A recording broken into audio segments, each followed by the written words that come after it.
control, votes no on everything, and never has constructive ideas. The Kentucky Republican has been the most vocal GOP critic of the One Big Beautiful Bill. While he likes the tax cuts, he has issues with raising the debt ceiling by $5 trillion. This will be the largest increase in the debt ceiling ever in our history, and we've never raised the debt ceiling without actually meeting that target. Senator Paul says he spoke with President Trump over the weekend, and the president, quote, did most of the talking.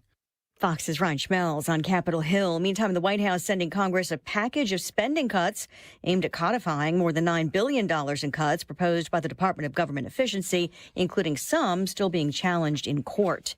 Fire was Plan B. Federal prosecutors say the man accused of attacking a pro-Israel group with a makeshift flamethrower and Molotov cocktails in Colorado tried to buy a gun, but couldn't because he's in the U.S. illegally. Egyptian national Mohammed Solomon now charged with a federal hate crime and multiple state counts, including attempted murder. The group that authorities say Solomon targeted was the Boulder chapter of Run for Their Lives, an organization that began almost immediately after the October 7 attacks in Israel. They have chapters all over and meet every Sunday to peacefully show support for the hostages that remain in the hands of Hamas. Fox News spoke with one of its members who told us he helped extinguish his friends who had been set on fire. We as Jews, and this is not an overstatement, we're being hunted. Solomon is being held on a $10 million bond in the Boulder County Jail. Fox's Alicia Acuna in Boulder. 2 of the 12 people injured in the attack remain hospitalized. America is listening to Fox News. Texting enrolls you into recurring automated text messages. Consent not required to purchase. Message and data rates may apply. Hey, Dan, how you doing? Haven't seen you around the gym for a while. Yeah, I've really fallen off. Since I turned 40, I just don't get the results I used to get. Could be lower testosterone. Lower T? Yeah, I went through it a while back. Once you hit 40, your body has less free testosterone. I got Nugenix Total T, and it's made a huge difference for me. I've seen that ad on TV. Is it for real? Oh, yeah. The key ingredient is something called Tesnor, which helps boost free and total testosterone levels to help you trim up and stay lean. And it's made a difference for you? Man, I feel like I'm in my 20s again, at work, in the gym, and in the bedroom. Are they still giving out complimentary bottles for people to try it for themselves? Yeah, you just need to send them a text. Text BIKE to 321-321 right now for your complimentary bottle of Nugenix Total T, the #1 selling testosterone booster at GNC. Plus, text now and we'll include a bottle of Nugenix Thermo, our most powerful fat incinerator ever, to help you get back into shape fast, absolutely free. Text BIKE to 321-321. That's BIKE to 321-321. Air Comfort Service, heating, cooling, and insulation. Weather. Still a little bit of an early summer feel out there, but there is a front on the way. Partly sunny skies, chance of a couple of spot showers. High temperatures in the 80s, but the actual high may just touch 90 degrees. Tonight, lots of clouds, breezy, a couple of showers, a few rumbles. 72. Wednesday, periods of showers, a couple of thunderstorms, breezy and near 80. That continues Thursday and Friday. This is 97.1 FM Talk. Chief Meteorologist Dave Murray.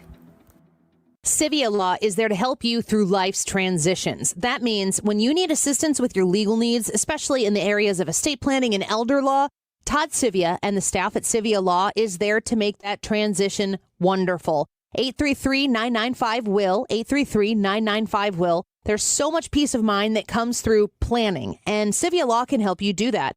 They will help you with your wills, trusts, your powers of attorney, and they have a 2-week turnaround for completed documents from that initial sit-down appointment. And if you call Todd Civia and the staff at Civia Law on both sides of the river at 833-995-WILL right now, they are giving the first 10 listeners, after this ad airs, they're giving the first 10 listeners a free strategy session. That's a $300 value for you, 833-995-WILL. Call Todd Civia and Civia Law today. They have 7 locations across the Illinois and Missouri area to serve you best. 833-995-WILL. Find them online at civialaw.com. Hi, this is Tammy Kershaw with Retirement Advisory Group. Hi, I'm Bob Kershaw. As a family business, we are committed to protecting your retirement, whether you're nearing retirement or already retired.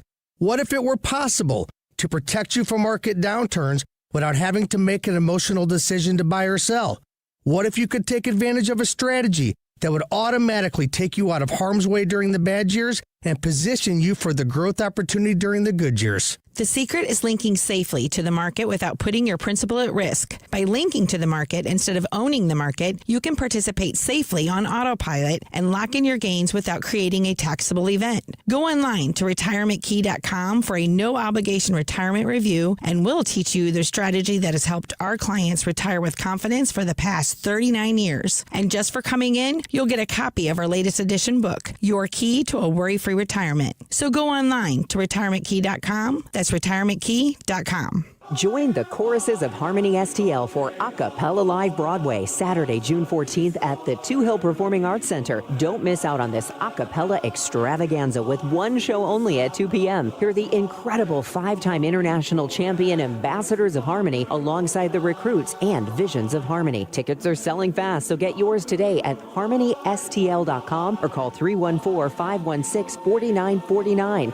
Acapella Live Broadway, Saturday, June 14th at the Two Hill. Is thinning hair or receding hairline making you self-conscious? Stop feeling embarrassed about thinning hair and start looking and feeling your best with Hair Grow by New Nordic. Available online at Amazon, Walmart.com, and NewNordicUSA.com, or in stores at your local CVS. That is exactly what I needed to hear. Thank God someone here knows what they're talking about. That's us. That's right. Gotta love this American ride. All right, you need to take the time and get the full picture.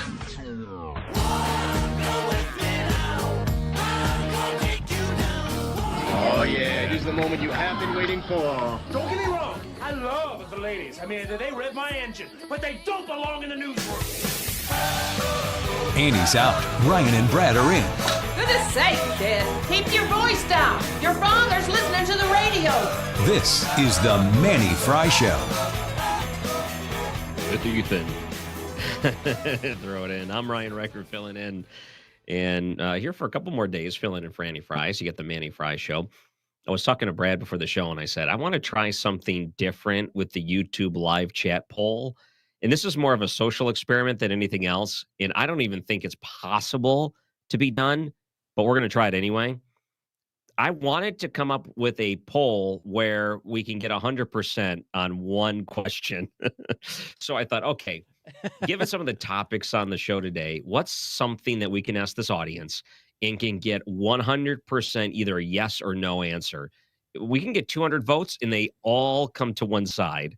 So, Brad, what is the YouTube live chat poll for today? Today, we want to know, do you have pronouns in your bio? And it's just a yes or no question. Yes or no? So the answer's a strong no for me. We're looking for a 100%, but I'm looking at possible? I don't think it is. Already? We're not even a minute and a half into the show. Yeah. And someone already messed up the live chat poll. It's going to be really close to 100%, but it's not going to be. Well, wait. Who's the joker that went in there and put yes? Just did they do it for real? Or did they do it just to mess up the poll? I don't know.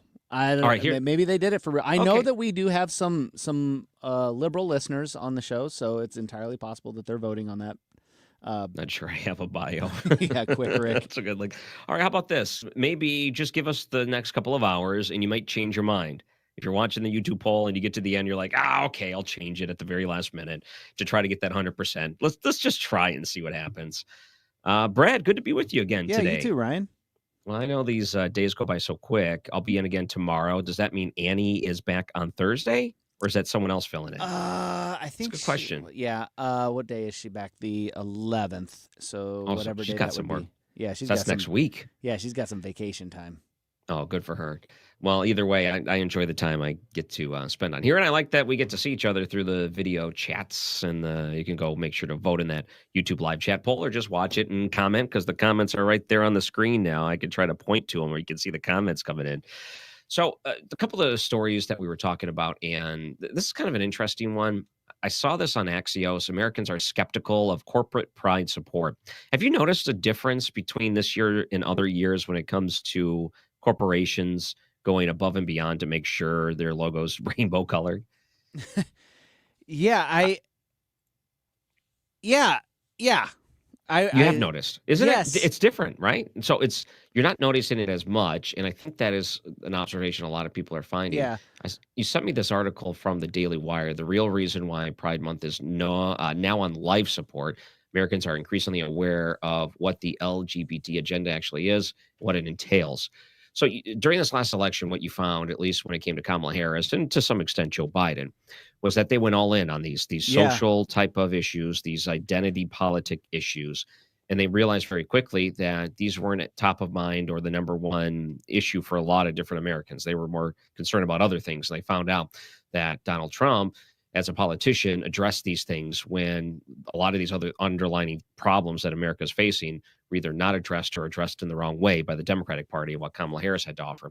And I think one of these things that you're finding out very quickly is that, the rainbow everything, which is we need to go out there and make sure we are aligned with everything that is rainbow, might not have been the best strategy, mostly because people look at it and they say, well, I think you're drumming up problems where there's no problem, number one. Or maybe even worse, you're doing it just because it's a ploy to make some money as a corporation. You're finding it as a way to exploit a certain group of people, and Right. you're exploiting them. You're going on their backs to try to for your own gain. And I think a lot of people recognize this sort of thing was happening. Do you? And I'm sure you've seen the same thing. Yeah. Haven't you looked at some of these different I accounts? actually went and I looked at some of the accounts. Let's see if I can pull them up here. But some of the accounts that I looked at were things like I looked at Bud Light's account. No surprise there. They did not change their profile pic. The other ones that I looked at were Starbucks. Theirs is normal. This is as of last night. Target, some of the companies that are known more for doing this sort of thing. Microsoft hasn't changed theirs. Disney World, Disney Studios, Disney Plus, Disney Animation. None of those have changed theirs. Wow. They all have just normal ones out there. And it makes me wonder, like you kind of mentioned this. Was this possibly a ploy to make a little money? Yes. We have talked about this on the show a lot in the past. It seems like corporations look and try to see which way the wind is blowing. They lick their fingers, stick it up in the air, and see which way the cultural wind is blowing, and they try to catch on to that. Now, them not changing their profile picture to some sort of rainbow whatever doesn't mean that they don't support gay rights or anything like that. All it means is we might be moving back toward you do your thing, we'll do our thing. Really, this has nothing to do with selling beer or whatever it is that Target sells that the ladies like so much and all of that other stuff. It has more to do with, we're just going to get back to kind of a normal equilibrium, which I think a lot of Americans appreciate. Wasn't it not that long ago where you didn't really want to know what the politics were of the products you're buying? So Right. you just really wanted to know if the product was good or not, if it was going to do what it's intended, if it's advertised. And you also just want to know that it's going to be reliable, so it's not going to break down or whatever it is. And all of a sudden, that you had to start taking into consideration the political beliefs of the product. And now I need to know where it stands on social issues for me to be able to support that product. And I think a lot of people were fatigued by that idea, as in they don't want to have to pay attention to those sort of things. Why would they want to care? They just want to make sure the product works the way it does.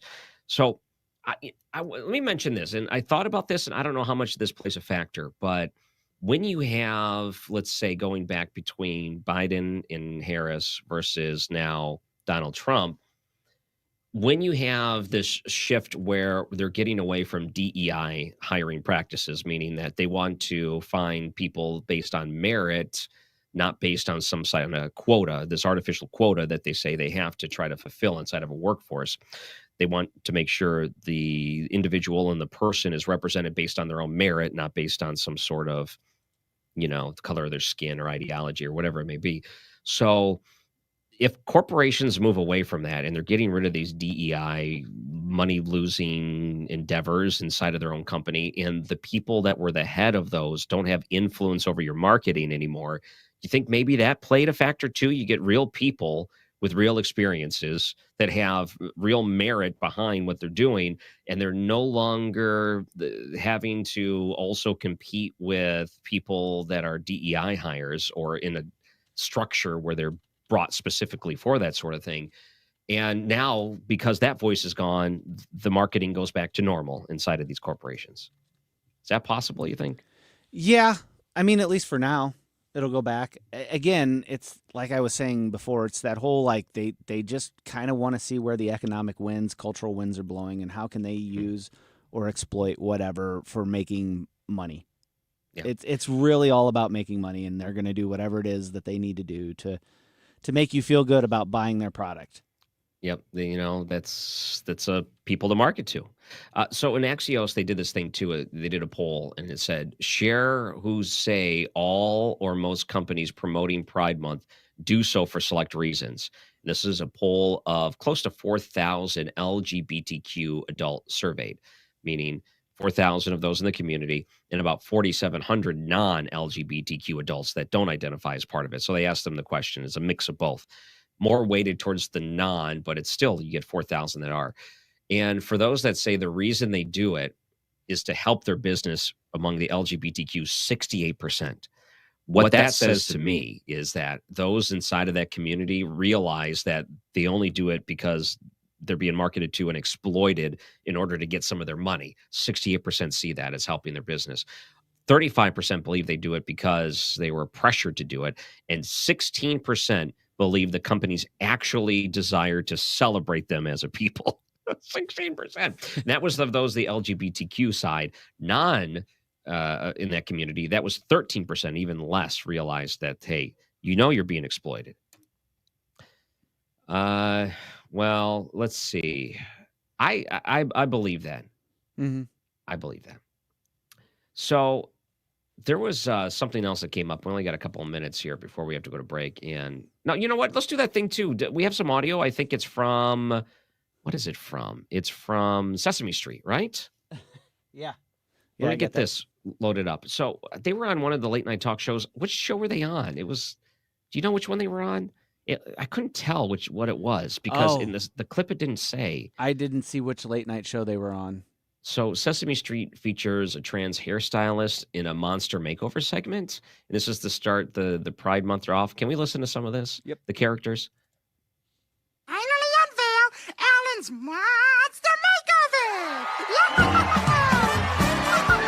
Wow, it's uncanny. Ellen looked just like Jonathan Van Ness. Cookie Monster Cookie. That is Jonathan Van Ness. Elmo, Cookie, are you ready to see my monster piece? Ready, Jonathan! Mama Bear, some runway music, please. Oh, yeah. People and monsters alike, a round of applause for the Not Too Late Show's newest monster, Alan. Ta-da! All right. I think that's all we need to hear, honestly. I think we have to go much further than that. Remember when there was a separation between children's programming and adult programming, and you wouldn't like mix in Sesame Street to adult programming? Like there was like a reason why you didn't do that, but this isn't looked at as adult matters anymore. This is something that they're generally forcing upon children if they like it or not. Well, that's what I was going to say is like, yeah, I think that a lot of people that champion this would say this is actually stuff that is appropriate for kids because kids need to know about this so they can react to it. And it's just like, no, actually they don't. Like, I feel like the people that say that really haven't had deep or good interactions with kids because they don't understand that kids 0% think about that. That is something that comes along later on in life. But I also think a lot of the people pushing it are using that as a way to affirm themselves or using kids to get that self-confidence boost or that self-affirmation boost that they aren't or don't feel like they're getting from the adults around them. That's interesting. And there was, back in the day, you had someone like Mr. Rogers. And they said, well, as part of PBS and Mr. Rogers, he wanted to talk about certain topics in a way knowing that kids aren't adults, but he brought it to them knowing that it's something that may be confronting their life. And I think Sesame Street has done that same thing to a certain degree. But when you take the characters out of Sesame Street and you put them into a late night adult programming, and then you try to incorporate adult things with the children's characters, I would think as a branding standpoint, if you are someone that controls the characters of Sesame Street, you wouldn't want them associated with something controversial. You'd want to keep them away from that sort of thing. But the fact that they are inserting them and allowing it in, not only that, but promoting it, to me shows that, one, it confirms all the problems parents have had with some of these messagings on the show. When they look back and they say some of these things are questionable, to me, it shows that it was an intentional act to introduce some of these adult topics onto a show. Because if you're using the characters in that way, you're the same writers, the same people are doing the exact same thing. You just don't accidentally do that sort of thing. Right. And I think it's an attempt and an effort to actually start pushing an agenda. Like you said, you would think you wouldn't want that. And I think if you're just trying to make a good, entertaining educational show for kids, you're not going to look into this sort of thing. This isn't a topic that you're going to go into unless you're trying to push an ideology or a message. And I think that as of late, in the past, 10 years, decade, there have been people that have gotten into positions that are trying to push an ideology, that are trying to get something pushed across that they couldn't do otherwise, and so they're trying to infiltrate children's programming so that they can get that pushed across. I mean, you saw it in several of the big companies, not just Sesame Street. Are they looking out for the best interest of those kids then? Oh, absolutely not. Do they probably think they do, don't they? They probably believe they are. Maybe, but I think to them, it's more important that their ideology is pushed. You think so? Oh, yeah. So basically there's not an advocate for kids on the show. You don't think there's a counterweight in the room of writers to say maybe we shouldn't do this? Do you think they're like, okay, it's in the world today, so I guess we're going to have to do it? Maybe there's a counterweight in there, but that doesn't mean that they're going to listen to him. Or it might be that counterweight was ostracized and fired because the people that are pushing the message have achieved such a position that they have authority within the company to do that sort of thing. They've kind of executed a hostile takeover. Do you think dropping funding for NPR, PBS, things like that will only enable them to do this more? And if you just remove some of the funding that is used to purchase these programs, so basically PBS rather would be funneling the money that they may receive on a federal level and then turn around and spend it on programs like the rights to Sesame Street or whatever it is. Do you think they may look at this and say, well, we got to deal with, what was it, Netflix, or they used to do HBO. Yeah. So, we know where our money's coming from. So, hey, if they're paying us and we're going to do what we want, I guess we don't have to worry about government involvement. So we're just going to ramp it up even further. You think that's a possibility? Well, I think what that is going to force them to do is to make their model profitable. Like, if you're not getting government funding, then you have to actually worry about being entertaining and bringing people to it. And if what you're seeing is viewership drop because you're pushing an agenda or something like that, if you're not getting that artificial boost and support from the government where you get the money no matter what you do, then what you're going to end up seeing is either that Sesame Street goes away or Sesame Street adapts to produce a product that people want. Yeah. I you know what? I kind of disagree in that in some ways, because I think when it comes to NPR, PBS, and these stations, they're going to realize when you have to rely on the donations, which they already do. I mean, it's a wide majority of the income that they have as stations are from that. They're going to say, okay, now we really need to play to our donors. And what do our donors believe? Okay, then if we're going to really lean into it even further in order to get more money out of them. So I don't think they're going to even attempt to try to be balanced in ways. They're just going to play to what they believe their donors want and then use that to get more money from them. Well, if that's what their donors want, but I'm not so sure that's the case. I mean, going back to the beginning of the segment, looking at how companies are changing in their interaction, I don't know that pushing that agenda is actually what their donors want. You think, yeah, there's probably some people that would watch this segment and say, what is this hairstylist weird stuff? Like, this is not what I signed on for. I just wanted a tote bag. I don't even know if NPR does tote bags anymore. That kind of a missed opportunity. One joke about a tote bag, and that's all they're known for. When we come back, I know we got to go to break, and there's the YouTube poll that's up there. I don't know how wrecked it is, but hopefully we can right the ship in the future. One of the escaped inmates in New Orleans are posting videos online. If you haven't seen these videos, we're going to discuss that coming up. I'm Ryan Recker, filling in for Andy Fry. Don't go anywhere. 97.1 FM Talk. Weekend for no reason, I don't think we'll ever change. Meet you at the spot, 10:30. We don't ever stop, and we're never gonna change. Say Won't you stay forever, stay? If you stay forever, hey, we can stay forever young. Singing Radiohead at the top of our lungs, with the boombox blaring as we're falling in love. Gotta throw it up about us, gather us, singing here's to never. The Annie Fry Show is streaming online. Watch us live on YouTube and subscribe.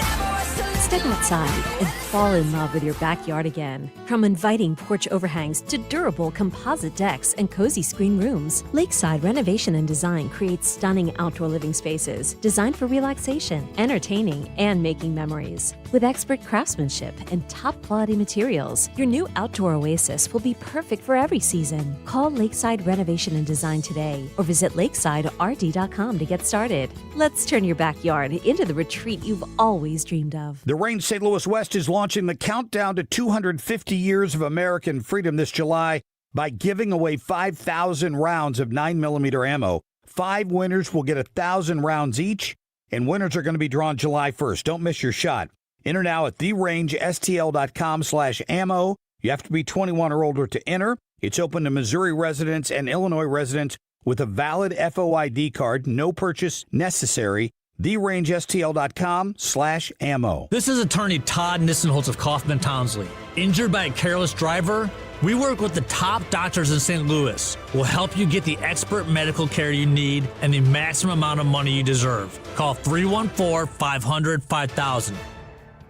1 in 4 people surveyed by Bankrate.com say they're literally losing sleep because of worries that they may have not saved enough to retire. If you're ready to get serious about planning for your financial future, you could start by listening to the All Financial Hour with host Steve All of the All Financial Group. What are your wishes, hopes, and dreams? What's retirement look like for you? Because everybody, that picture is different. If you want assistance, we can also help you at that point. Tune in to the All Financial Hour with Steve All, Saturday mornings at 6, right here on 97.1 FM Talk. The Diamond Shop, 20% off all watches, even Movado, 40% off all men's in-stock jewelry, plus 40% off all pearl jewelry and in-stock wedding bands. Continues until June 28th. 10% VIP, extra 10% off purchase. Not valid for watches through the month of June.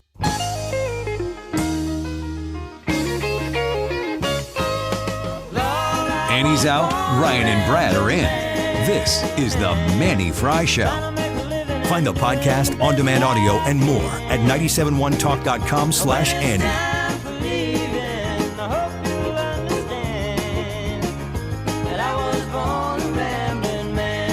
So on that recorded intro, you have Ryan and Brad, meaning Ryan Wiggins, but it just so works because I'm Ryan Recker. But when Brad Young fills in and it's Ryan Wiggins, it works too, doesn't it? So you have Ryan and Brad, and you have Brad Young. So that, to me, is genius of the way that they schedule. It really is. It really is. Accidental intentional? genius, but genius. You know, you have a look at the calendar and you're like, okay, where can I schedule this in so we can use that recorded voiceover work more often? Oh, perfect. This is how we do it. So you sent this, and you've been following this one story about the 10 inmates who broke out of the New Orleans jail. Yeah, And I mean, one been posted a video even. Yeah, I've been watching this. They've been it's like Pokemon. They're catching them every so often. And this is one of the, I think there are 2 that haven't been caught yet, and so this is one of the 2 that hasn't been caught. And he actually is starting to throw out some wild accusations and pleas for help. Okay, I have an idea for a new business venture, and tell me if you want in on this. Ground floor. I know people love escape rooms. What if we took an old prison over and we put each person in a cell, and your goal was to escape that night? Oh, that would without getting caught. That would be awesome, but you actually have to make ways for them to escape, like an escape room. You can't just like throw them in the cell and then lock them up and be like, all right, good luck. And it's like, well, I'm hosed.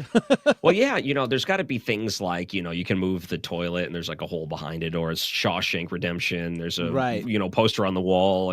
But the whole point is you have to do it in a way where you don't get caught. Right. If you get caught, you get put in a real cell and you're game over until the next morning. Yeah, you just got to spend the night there. You just got to spend the night there. Ryan, I'm in. Doesn't that sound like an awesome opportunity? Do it. Yeah. Okay, what would we call this business? It would be, because escape rooms, this would be like a jailbreak. We'll call it a jailbreak or something. Yeah. Prison Okay, Break or patent something like pending. that. Anyone? Yeah. Okay. So this is a great thing. Now, there's actually 10 people in New Orleans that are trying this out as like a pilot program. And they have been in the run for a little while, and U.S. Marshals have been trying to find them. Well, one of the 10 have posted a video online pleading for Donald Trump to get him out of this mess. Do you have the audio of that? Can we listen to it? I do. I have a few seconds of it. All type of stuff going on, and they covering it up. They don't care about nothing in the state of Louisiana. This is something that need to go under a federal investigation. What's going on? How they handling cases? Why Antoine Massey was in jail if the woman, the victim, the grown woman, not a child, the grown woman stated that he never raped her. He never beat her. He was nowhere in her presence. This is the affidavits on the date right here. This is the drop form from the district attorney office. This woman went did this. I didn't do this. Look, it's legally dated. So I'm asking, please, for help. Young Boy, Meek Mills, people, LBL, you know what I'm saying? People that been through the system that know it's corrupt. Lil Wayne, Donald Trump, please, I'm asking for help. Donald Trump, you know this is a corrupt system. People that have been through the system and know that it's corrupt, and he gets that list of rappers and Donald Trump. That's pretty good. So he's got face tattoos, right? I can see a picture of him here. He would stand out. Like if we're in a crowd, normally the face tattoos stand out. He's got them on his hands too, at least parts of skin that are showing. So his contention is that we need to protest the system by escaping. And this is our means to, I guess, show you there is corruption and problems inside the legal system and inside the jails. So we're actually heroes here for escaping to let you know. So you should pardon us or make sure we're not chased after by U.S. Marshals. I think what he's saying is that he was wrongly convicted. He's like, I've got evidence here. He's like Richard Kimball from The Fugitive. He's like, I've got evidence here that proves my innocence. The lady said it wasn't me. I wasn't doing it. But like what was he arrested on? Motor vehicle theft, domestic abuse battery. He's wanted by St. Tammany Parish authorities on suspicion of kidnapping, rape. I mean, yeah, you look suspicion of rape. You look at the long list of things this guy's being accused of, and man, it's hard to believe that he's just an innocent victim. And they also said that, where did I see that? That he was actually had been arrested other times and has escaped 5 other times. Whoa, the guy's a pro. Yeah, let me see if I can find where I saw that. Well, if that's the case, we have to be careful not to let him into our new business because he'll get out easy. He will be very well. He might be the one that can advertise and give people confidence. Oh, that's a great idea. So he's kind of like if you're trying to set a speed record, like so he would be in there, and your goal is to try to do it faster than this guy. Yeah, it's okay. So he's out and he's trying to make the argument to Donald Trump, who's not going to do this. I'm sure the marshals aren't going to say, "Well, he invoked Trump's name, so I guess we're going to lay off him a little bit." He's out there, don't you know? I mean, he makes it sound like he's so smart and he knows the system so well, so he can be the one to bring down the system through his knowledge. But let's put it this way. If you post a video online, there are people that could identify exactly where you are, and they can use it by looking at some of the metadata that's on the video. But on top of that, you ever seen the dude that uses the GeoGuessr game and he can tell exactly where someone is anywhere in the world? Or like the picture or whatever? He can look at a picture and he can sometimes do it with just like a split second of a picture, and he can identify within like a couple of miles of where something is. In some cases, exactly the spot. There's people that are so talented at looking at the digital clues that if you post a video of yourself, just expect to be caught. Well, because now they got people like that. That reminds me of it was do you remember in Trump's first term, Shia LaBeouf put out a "He Will Not Divide Us" flag. And people kept stealing the flag and stuff like that. So he decided that what he was going to do was put it out in the middle of nowhere on a flagpole with a camera aimed at the sky. And they would say nobody would find it. And one of the greatest things the internet ever did was they tracked that flag down.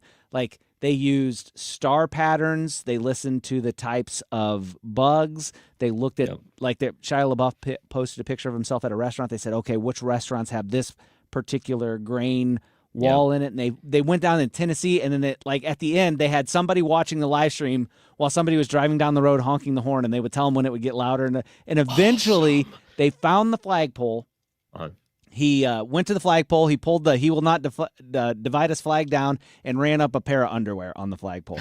And Salute your shorts. But like that's kind of like, like what you're talking about. The internet gets together, and if they want to catch this guy, the internet will be able to figure it out. They'll be able to look and be like, oh yeah, somebody out there knows that household. Somebody knows where he's at, what he was last seen, how much time he has. They can narrow it down by how long he's been on the run and all that other stuff. They can find him, and it's wild to see what they can do. Yeah, so I'm sure they'll look at the clothes. Okay, who sells these type of clothes? Okay, this chain. Okay, where's these chains located? What's it within the radius of where this person could logically be within a month or closer? Let's look at the wood grain on these cabinets back there. Where do they sell this? This is a stock of what this is the type of stuff people look for, and they're successful at tracking people down. Doesn't it? It doesn't surprise me that there is that type of rabid curiosity that people have on the internet, where they will do this in their free time for fun. Right. It becomes a mission for them. It's like, oh yeah, I can find this guy, and it's a matter of pride, and then they go after it. Yeah, you ever see the documentary on Netflix where it was the guy that was torturing cats, and the internet decided to try to track this person down? No. Yeah, it's "Don't Mess with Cats" or something it's called. Oh yeah. And there might be a swear word in the title, but there's a bunch of sleuths, and I can't remember what the forum was called. There was a specific name for these people that try to solve mysteries online, and a person posted a video of them abusing these animals, and they said, we're not doing that. So they tried to track this person down, and it showed the great lengths these people went through to track the person down. Now, keep in mind, once the person that was abusing these animals found out that there was someone tracking them, he dug it. So he was like a serial killer, where he would go out there and like leave clues to say, you can't catch me. It's very fascinating documentary, I got to tell you. And I'll tell you this, just in case you do see it, I don't want to ruin anything. At the very end, there's something that happens that shook me. Like, whoa, that doesn't happen often. I was physically like taken back. Whoa. So it's definitely recommended, I think, if you like that sort of thing. But this is something that was a couple of years ago. We've advanced even further now, where they can find these things. How would you like to be a wanted fugitive on the run all day? Isn't that exhausting? I wouldn't want Sounds to like the worst job. Yeah. Well, yeah, you're always looking over your shoulders. Like, the next move you make, everything that you have to do has to be calculated so you don't get caught, Yeah. The next move you make, you get sloppy one time and you forget that there's a camera at some location and they see your face, and then they got you at that area, and the next thing you know, to try to stay one step ahead, you got to get up and you got to move and all that other stuff. Yeah, no, thank you. Like you're saying, absolutely exhausting. Yeah, I'm going to give some advice to this guy in case he's here in St. Louis and listening. So you have a lot of distinguishing features. Yeah, he's a big fan of the Andy Fry Show. Listen all the time inside. So here's what I would do for you. Shave your head and all that facial hair off, and you got to get those tattoos off your face, because these markers are going to be easy to identify if they see anyone close to you in the future. And on top of that, if I were you, sunglasses, hat, and I don't know, maybe St. Louis is a good place to hide. They love their criminals here. Yeah. Yeah. But this seems like it would be the worst type of thing to do. And now I want to watch The Fugitive again with Harrison Ford.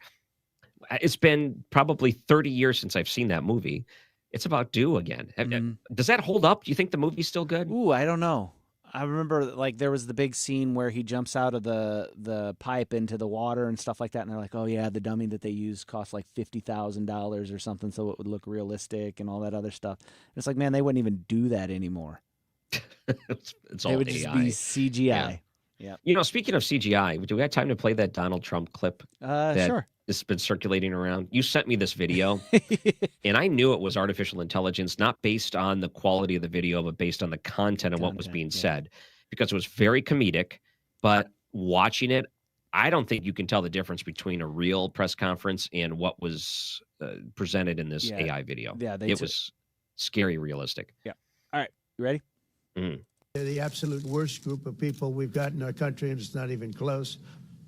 I think we'd all be better off with them gone. But as I was saying, my administration and I have been taking careful note of the work of Colossal Labs, the biotech company that resurrected the dire wolf. If they can bring back wolves, they can bring back dinosaurs. Terrible lizard. That's what dinosaur means if you break it down. But picture this, folks. Velociraptor, mounted Border Patrol agents, They'll rip your head clear off. Pterodactyls patrolling the skies, velociraptors on the ground. To prevent the immigration apocalypse, we may have to counter with a dino-apocalypse, folks. It's true. It's wild because it's They'll like rip your head clear off. Listening to it when you watch that video.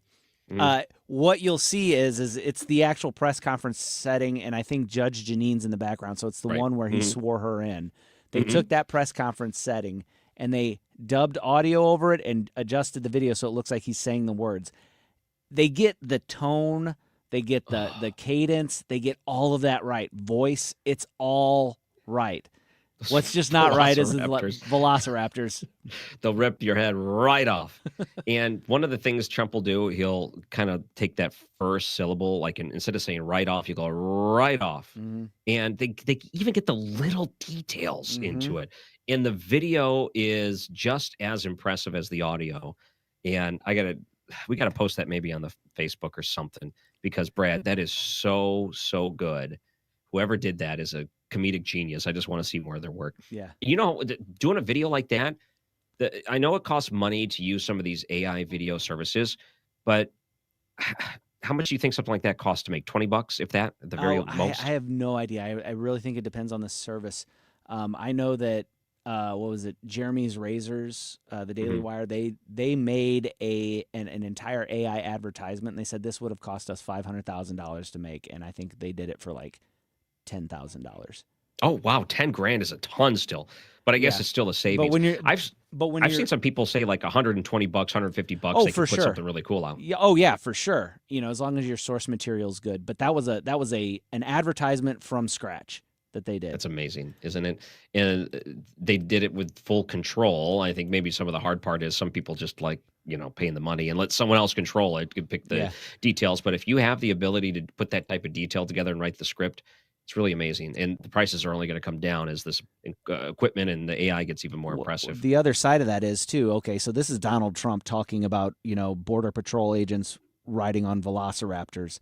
The thing you got to remember is, man, you get a phone call and it's your daughter or your son and they're saying, hey, I'm in trouble. I need you to wire me money. You get a video. It may not be them.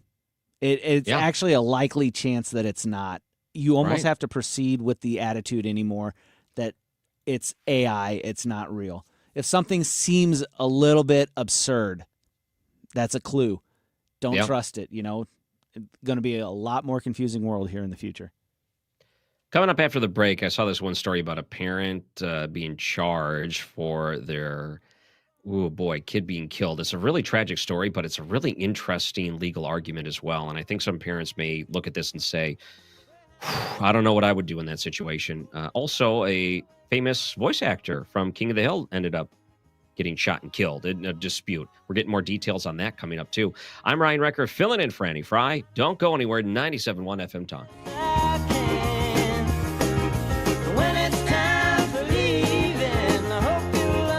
This is the Annie Fry Show. Follow Annie on X at Annie Fry Show. There's something here for men and women when I'm talking to you about infinite vitality online at infinite-vitality.com. Women, listen, I am in my 40s now, and everything is starting to just slow down. It's like everything in my physical health is just starting to move slower, and I don't love that. And I know that you feel like this too, because I talk to my girlfriends, and they're experiencing the same kind of thing. You feel fatigued. You are tired throughout the day, and then you can't sleep at night. You have a difficulty losing weight. You're putting in the work. You're putting in the time. You're going to the gym. You're trying to eat right. You're trying to do all of the things, and it's just not materializing in the way that you want to. Maybe you have a loss of libido, or you experiencing that sluggish thyroid type of symptom. I went to get my hormone levels tested at Infinite Vitality, and I am on the way to rectifying this so that I can actually win at life again. I want you to do the same thing. Mention Annie when you go to infinite-vitality.com or call 618-486-1888. Mention Annie and get a $50 credit towards hormone replacement therapy or weight loss services. 618-486-1888, infinite-vitality.com. Don't get lulled into believing the IRS is getting soft. It's just the opposite. Hi, this is Lance Story with the Land Story Law Firm. We are being told by IRS collection officers that their higher-ups are demanding that they get more aggressive than ever. So don't ignore them any longer. Level up. If you have unfiled returns, unpaid taxes, levies, or liens, call the Land Story Law Firm today and let us get between you and the IRS. We'll protect your rights, including your right to appeal or even your right to take the IRS to tax court. Remember, IRS problems are legal problems, and they need to be handled by an expert attorney team who's done it for decades. So call the Land Story Law Firm today. We're local. Our office is right here in St. Louis, or visit Lance, D-R-U-R-Y, law.com to schedule your free consultation with your local tax resolution law firm, the Land Story Law Firm, 314-260-6120. The choice of a lawyer is an important decision and should not be based solely upon advertisements. Mark Cox here. If you're nearing retirement or already retired, call my friends Thomas Helbig and Bob Kershaw with the Retirement Advisory Group. They'll show you how to link to the market without the risk. They're the official financial advisors of my show. Go online to retirementkey.com. Cash for Clunkers is back. Overhead Door Company of St. Louis is paying cash for your clunkers now. They'll haul away your old garage door and give you instant credit towards a new insulated door. $200 for the first garage door and $100 for each additional door. Cash in your old entry door too. It's Cash for Clunkers now at Overhead Door Company of St. Louis. Convenient, free, in-home estimates. Schedule online at overheaddoorstlouis.com or call 314-781-5200. Today's YouTube live chat poll. Do you have pronouns in your bio? It's a yes or no question, but we're curious. Do you feel the need to put your pronouns in your bio, in your emails, whatever it may be, wherever you may see those pronouns? Do you do that? Yes or no? Jump in the Annie Fry Show YouTube chat, leave us a comment, vote in the poll, and tell us why you voted the way you voted. The time is 12:46, and this time check is sponsored by Jerry Kelly Heating and Air Conditioning. It's time for a $98 AC tune-up. The Mark Reardon Show. Scott Jennings. It is not good for America to have foreign students here who do not love America. If we're bringing people here who hate America and want to take advantage of our system and tear down America and tear down the West, that's stupid. Weekdays from 3 to 6. If everybody had an ocean across the USA, then everybody'd be... Annie's out, Ryan and Brad are in. This is the Manny Fry Show. Find the podcast, on-demand audio, and more at 971talk.com/Annie. Bushy, bushy blonde hair, surfing USA. You'll catch him surfing at It's nice, Ethan. Good selection today in that music. So you read the YouTube chat poll, but if you missed the start of the show, I thought, okay, I want to do an experiment and see if we can come up with a question where 100% is on one of the answers. But it sounds like it's not going to be the case here. Maybe I got to come up with a better question. How are we breaking down? We're getting closer. Okay, so if you're on the YouTube chat and you can change your vote still, but I think we can get that 100%. There's still a possibility of it. I don't know. Maybe, Brad, you can think of a better question that would get 100% of the vote, but I thought this one was a pretty strong possibility. Yeah, I'm trying to think of that, but the internet being what the internet is, you're always going to have that one person that's like, nah, I'm just going to do it to be this. So. Not possible in some ways, unless you, I don't know, I'm trying to think of something where you would degrade yourself. Like, either way, we'll have to see what happens by the end of the show. I saw this in Jonathan Joss as the voice actor who portrayed John Redcorn on King of the Hill. I love King of the Hill. What a fantastic show. And they're rebooting it. It's coming back in a few months to Hulu. Oh. And I cannot wait for that. Oh, you didn't know that? No. Oh, Brad, let me tell you. They just released the intro. So it shows the new intro, and everyone's aged. It's like they show the progression of where they are now in this intro. So, King of the Hill, you have Bobby Hill and Hank Hill and Peggy Hill, the family. And they live in Texas, and Hank Hill sells propane and propane accessories. Mm-hmm. So what it does is it shows kind of where they left off. And then it shows a moving van. And then Hank and Bobby and Peggy go in the moving van. And then, Bill and Boomhauer and Dale are out there, and they're really sad, but someone else moves in. All these seasons change. And next thing you know, Hank Hill's back, and all these other things are happening. And Bobby's older, and they all look older. So you find out in part of the description of where the series picks off. So I think Hank Hill was sent to Saudi Arabia to try to promote propane. And so he left the country for several years and came back, and as a family. Oh. So there was a big gap in there when he wasn't there. So he comes back, I'm guessing, to the United States, and a lot of things have changed since then. Maybe that's part of the point of the show. And, kind of Hank in King of the Hill realized that there's a lot of things that are different from when he was younger. It's kind of one of the parts of understanding the world's always going to change, and him trying to figure it all out like everyone else. So I think this is going to be kind of that same vein, but you have certain actors. Brittany Murphy, who played Luann, she passed Right. away. Lucky, which was her boyfriend, was played by Tom Petty. He's died. And the voice actor for Dale Gribble just passed away last year, which is very sad. I think they said he recorded 2 episodes before he passed. And the person that plays Khan, the next door neighbor, Toby Huss, I think his name is, he's also going to voice Dale from episode 2 on or 3 on or whatever it is. And then now John Redcorn, who played the Native American who was, having the affair with Dale's wife. He, I don't think, was part of the show because he posted on social media that he was a little upset he wasn't invited. But now we find out he was shot and killed in a dispute with a neighbor. Have you seen this story? I have seen things on the internet about the story, but I haven't actually read the story myself. I'm interested to hear what this story is. So they just released the mugshot of the suspect, the neighbor. And TMZ had a great rundown of this. The 2 men had quite the history, allegedly been in verbal and physical fights in the past. Witnesses told us that Joss, that's the name of John Redcorn, his name is Jonathan Joss, was in the area to pick up a victim's fund check for his house, which burnt down in February. He went on an unhinged rant outside after seeing the skeleton of one of his dogs that died in the fire. And it was from there that the 2 men allegedly got into a verbal spat, and the suspect shot and killed Joss during this verbal spat, allegedly shouting homophobic slurs at him because Joss was gay. And from there, he's arrested and now charged, and they got his mugshot up online. They, as neighbors, hated each other. I got to tell you this. It pays to be nice to your neighbors because to have neighbors you hate, that's exhausting, man, to always have to keep an eye out for them. It's even if you don't like your neighbors, just be indifferent to them and never mess with them because your life's so much easier that way. I'm glad I'm not in that situation either, honestly, that have a disgruntled neighbor situation. But imagine coming home to work every day and you might get into a fist fight with your neighbor. Like you pull into the driveway and you're like, is this happening today? I wouldn't want to live with that. So exhausting. It is exhausting. All of that's exhausting. So tough to see that news. And it's unfortunate, too, because he played also on Parks and Rec. He was one of the councilmen on there as an actor. No, not a councilman. He was part of the Native American tribe. And I think he was like a negotiator for the tribe. So it was great bit roles he's done in the past. And he was a great voice actor. So it's really sad. Yeah. Okay, here's another story from the New York Post. And tell me what you think of this one.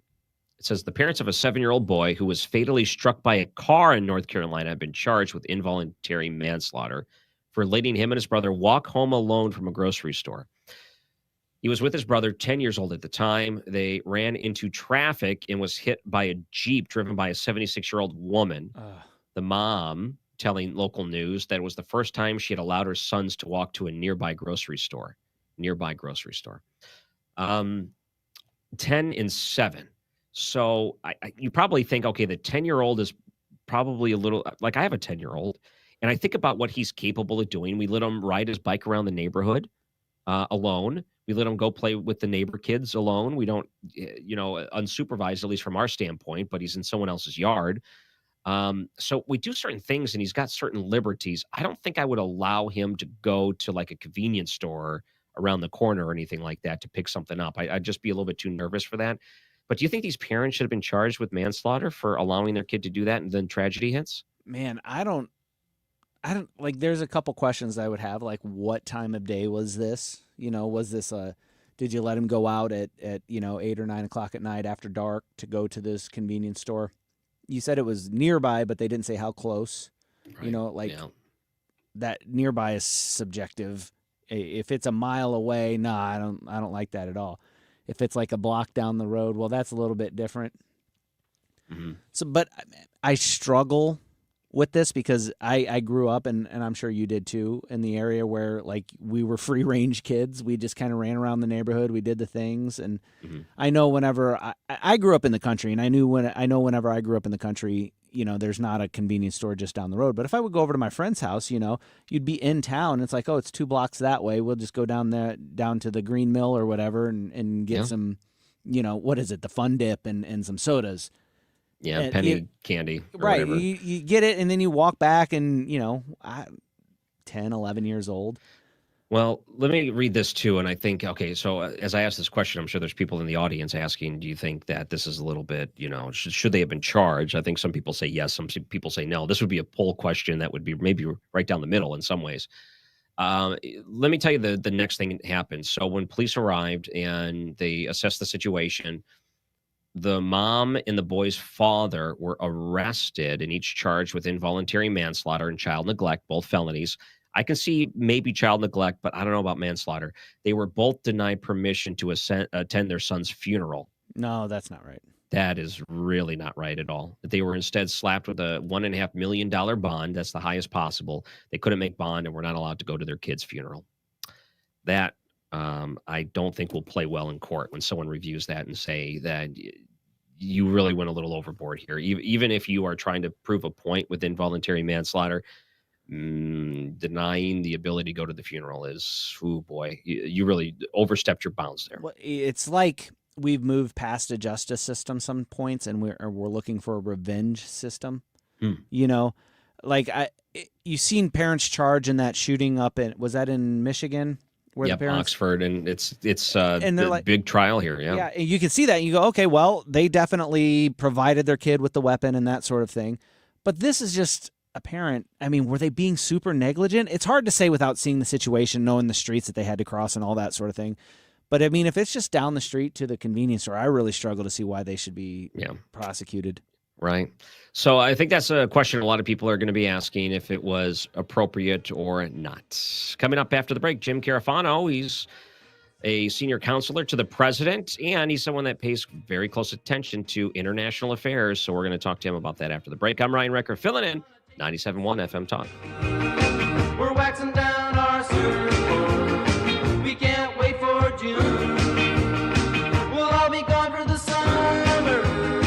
We're on safari to stay. Tell the teacher we're surfing.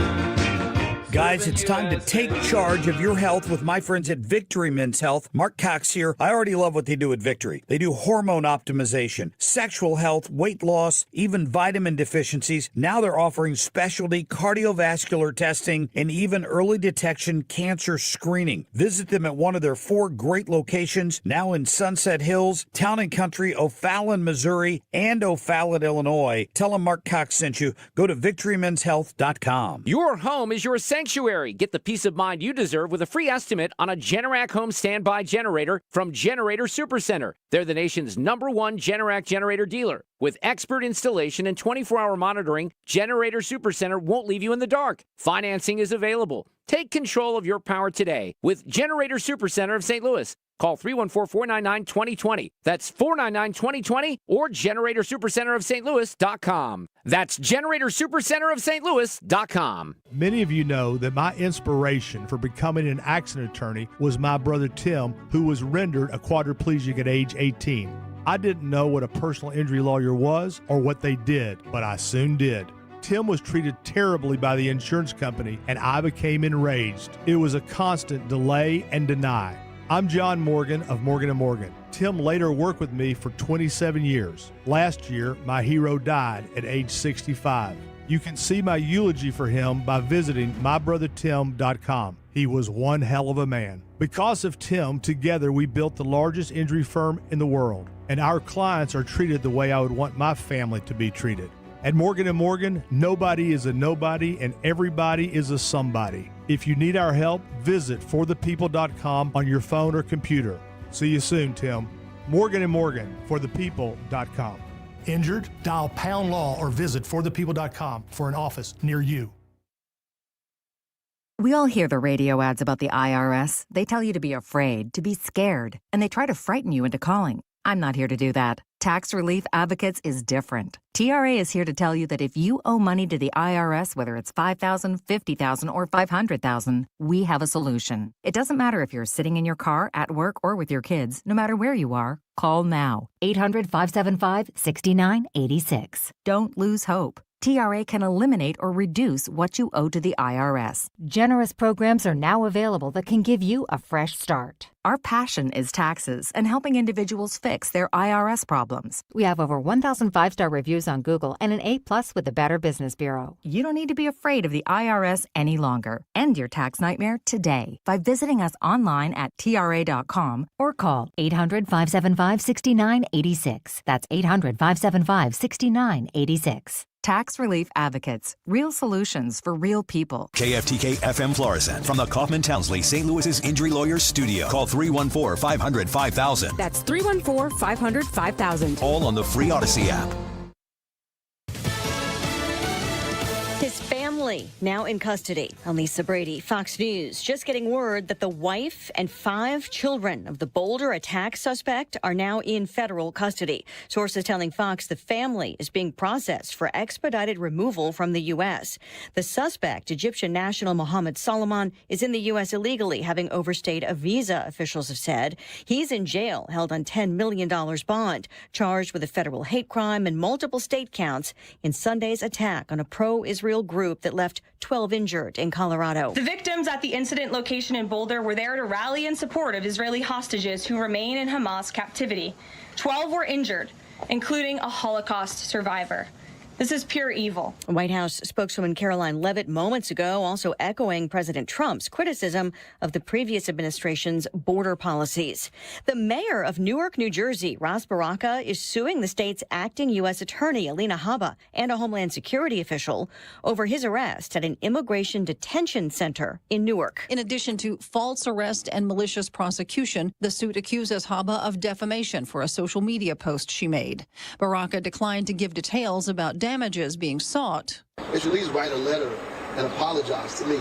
They should say and apologize to the people of this city. Baraka was arrested and detained on May 9th outside the Delaney Hall Federal Immigration Facility, charged with trespass, which Habba later dropped. Fox's Tanya J. Powers, the Democratic mayor, is one of many candidates for New Jersey governor. The filing coincides with the first day of in-person early voting ahead of next week's primaries.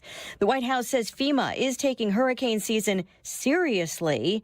After reporting, the head of the agency said he wasn't aware of hurricane season. The White House spokeswoman just telling reporters some reporting has been based on jokes and leaks from meetings. America is listening to Fox News.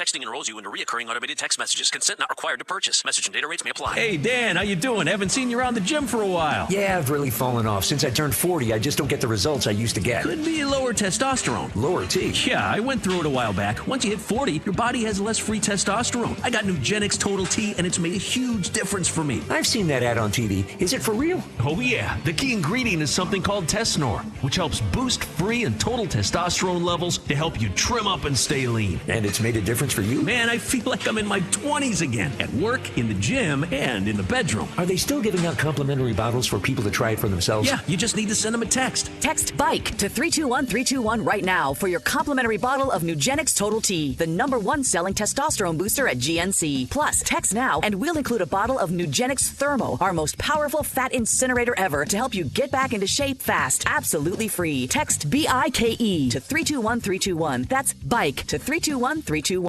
Air Comfort Service, heating, cooling, and insulation. Weather. Still a little bit of an early summer feel out there, but there is a front on the way. Partly sunny skies, chance of a couple of spot showers. High temperatures in the 80s, but the actual high may just touch 90 degrees. Tonight, lots of clouds, breezy, a couple of showers, a few rumbles, 72. Wednesday, periods of showers, a couple of thunderstorms, breezy and near 80. That continues Thursday and Friday. This is 97.1 FM Talk, Chief Meteorologist Dave Murray.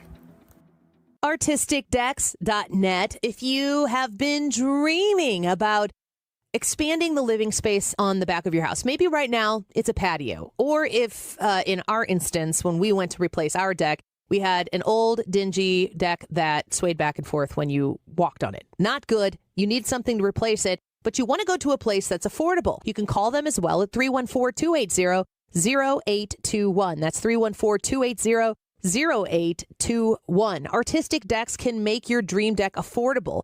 With decades of experience, they can offer you free design, consultation. They can give you a 500 square foot plus discount if you got a nice large deck that you're going to put on your home. They will give you a little break on that. You can also, with a very small down payment, get you on the schedule right now. You can have that deck of your dreams on your house this summer. 314-280-0821. 314-280-0821. ArtisticDecks.net. Do you ever wonder if you've saved enough money to retire? Well, you can find out how you can make your money go a lot further in retirement in a 3-hour adult education class called Retirement Planning 101. Hey, it's Sue Thomas, and this is a one-night class. It's taught by a fiduciary advisor from Financial and Tax Architects. They have decades of financial planning experience, and they hold these at colleges and libraries throughout St. Louis. You will learn about reducing your taxes, maximizing your Social Security income, paying for health care, all of it. And there's no cost. Just bring 3 canned goods for St. Louis Crisis Nursery. Now, there are a handful of openings for the classes this month and next. Just register by calling 314-947-2012, 314-947-2012. It's the Sue Thomas number, 314-947-2012. Hey guys, it's Mark Reardon. If you're struggling with low energy, performance issues, or weight gain, Game Day Men's Health has got you covered with testosterone therapy, ED treatments, and more in all of a relaxed man cave environment. At Game Day, you'll get a free testosterone test and consultation, all in just 1 hour. Game Day is the premier men's health clinic with locations in Chesterfield, O'Fallon, Missouri, and Glen Carbon, Illinois. Visit GameDayMen'sHealth.com. That's GameDayMen'sHealth.com. Get back in the game with Game Day Men's Health. You're listening to the Annie Fry Show live from the Air Comfort Service Heating, Cooling, and Insulation Studio. Air Comfort Service is hiring licensed journeymen. Don't have a journeyman license? Air Comfort Service will help you get it. Get guaranteed hours year-round and more. Apply online at aircomfortservice.com. Need a lawyer? Onder wins. Call Onder Law at 314-9-MILLION. That's 314-9 all zeros. Or go to onderwins.com. The choice of a lawyer is an important decision and should not be based solely on advertisements. That is exactly what I needed to hear. Thank God someone here knows what they're talking about. That's us. That's right. Gotta love this American ride. All right, you need to take the time and get the full picture.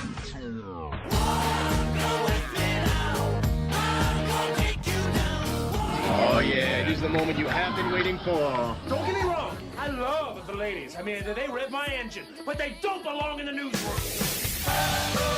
Annie's out. Ryan and Brad are in. Goodness sake, kid. Keep your voice down. Your father's listening to the radio. This is the Manny Fry Show. A little bit of housekeeping here, Brad. I got a question for you, if you don't mind. Shoot. What? So that intro, you have the special intro for when it's the Manny Fry Show, and then Yes. it does like the record scratch. It kind of like Yes. winds down. What song does it play after that? What's the significance of that song? Because That- there's some significance to everything. Well, there's some significance to everything for Ryan Wiggins. That's a song of a obscure group that he really likes, and I couldn't tell you what the name of the group is. He's said it before, but he's like, "Oh yeah, I put that song in there." Ha ha ha. And I'm like, "Oh, cool." So it has nothing to do because, like, you have like the females, like, I love the ladies, and keep listening to the radio and all that. So there's a part where that plays and it makes sense, and then the song kicks in. And I'm thinking, what am I missing with this song? What does that play into the Manny side of it? There's none. It's just Ryan Wiggins likes the song. Yep. Okay, now I know. Super exciting, right? Joining us now is the senior counselor to the president and E.W. Richardson Fellow for International Engagement at the Heritage Foundation. That's senior counselor to the Heritage Foundation president, Jim Carafano. Thanks for joining us. Boy, took you so long to say that. There's no time to talk. So thanks for having me on, and bye. See ya. Well, no, I said you were a senior counselor to the president, and I got corrected. Okay, but maybe one day the president will call you and want to hear a few things from you. I was at this thing, and they go, "Oh my God, we have a very important speaker here. He's a senior counselor to the president." And I almost was like super tempted to say, "Yes, I am." Listen to me. You're right. You hold out your phone. I can call him anytime. One of those type True, of deals. I can text him whenever I want. I can certainly post to him. How often do you text with the president? I don't text with the president. I do post posting comments. There's so much that's going on around the world today. I don't even know where to start. Can we start with the drone strike that Ukraine pulled off a couple of days ago? I mean, the video is very amazing. Well, because it's. So you guys know, because I'm not on the show every week, I spend a lot of time in Europe, and I talk to a lot of Europeans. And it reminds me of the old Sovietology. We spent gazillions of dollars. We had satellites and the CIA and everything else, and we almost knew nothing of what was going on inside the Kremlin. And I don't think it's actually much different. I don't know of anybody who can really read Putin's inner thoughts, but I am kind of in the camp now, having talked to a lot of people, that Putin is acting. Could be acting out of fear as much as anything else. It's not that he thinks he's winning the war. It's that he doesn't know how to stop. Because so much of what he's done is geared towards fighting this war, the economy and everything else. And if he stops, then he has to deal with a whole different set of issues, which he doesn't want to deal with.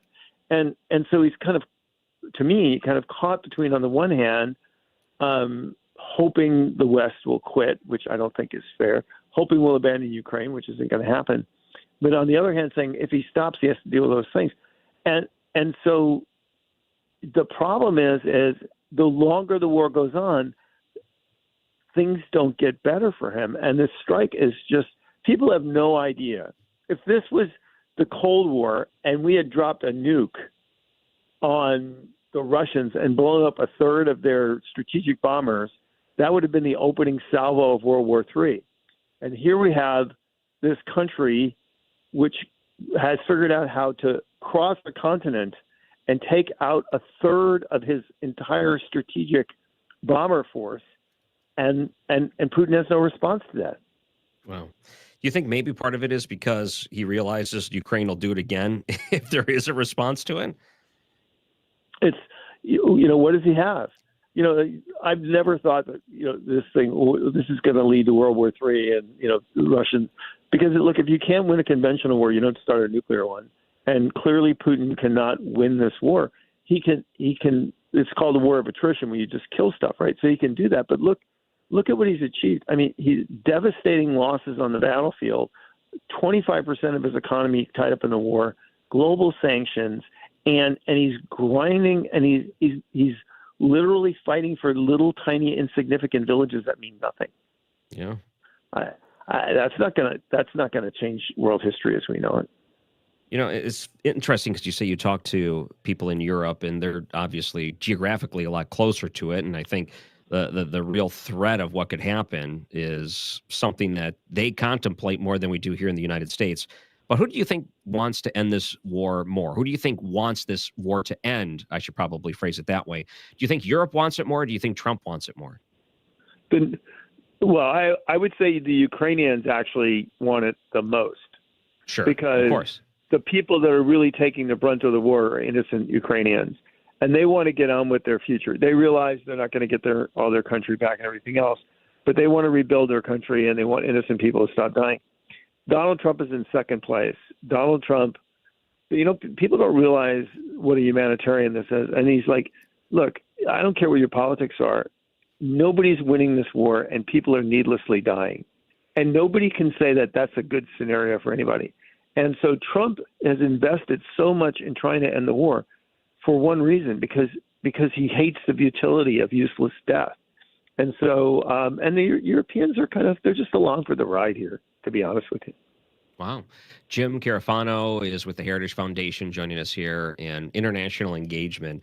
There's a lot of things that are going on right now in the world. Part of it with tariffs in China, part of it with illegal immigration here closer to home, and we're starting to see the ramifications of some of that. Let's talk about the Boulder, Colorado thing first, because there's a couple of comments about that, if you don't mind. And some people are saying things like, okay, he overstayed his visa. This is not an immigration issue. So stop trying to make this into a border issue where we're deporting people. Do you agree or disagree with that? No, it is. It's a two-part problem, and they were both created by the Biden administration. One is you cannot have unrestricted illegal immigration and not have horrific consequences, because bad people actually have a greater incentive to come here than good people. Bad people can come here and they can do really bad things and really profit by it, whether it's gaining money from human trafficking or whether trying to, attack the U.S. like on 9/11. So when you have illegal immigration, the people you incentivize the most are actually the malicious actors. And the other thing is look, for 4 years, the Biden administration, because this is not like the civil rights movement. This is not the people from the bottom rising up. This was essentially bought and paid for by foreign groups, by domestic groups who funded an intifada in the United States and worldwide against Israel. And because they were affiliated with the Democratic Party, Biden just let that happen. So you don't want to blame illegal immigration? You want to blame the radicalization in the United States? Fine. But the answer is they're both Biden's fault. Wow. Let's talk about this. It's kind of interesting thought about this, too, because we've seen so many attacks on the Jewish communities in the United States, and they've been just spread out all over. We saw some diplomats, and then, of course, with Boulder, with the Walk Against Hamas, a terrorist organization that has held Jewish prisoners captive for as long as they have. The shooting in Washington, D.C., that was within blocks of my house, of where I live. That's amazing. So this is not some kind of foreign thing. This happened in my neighborhood where, if I had been home at the time, I would have been able to hear the shots being fired. Wow. Isn't that something? Well, someone pointed this out, and maybe I'm curious what your thoughts are on this. If we look at it, you don't always want to look at this sort of thing political speaking, but you have groups of people that are targeting Jewish communities inside the United States over a period of time, and we continue to see these ongoing attacks. How is that not domestic terrorism? Well, it is domestic terrorism. Terrorism is the use or threat of violence for an express political purpose. So the answer is it absolutely, without question, is domestic terrorism. So why do you find that so many Democrats are mute to ongoing domestic terrorism, mostly from people that they support? Because the left is an orthodoxy of things you must believe in. They've been told that they must side against Israel and against Jews, and so they do that, and therefore, in order to adhere to that, you have to dismiss the reality that you see before you.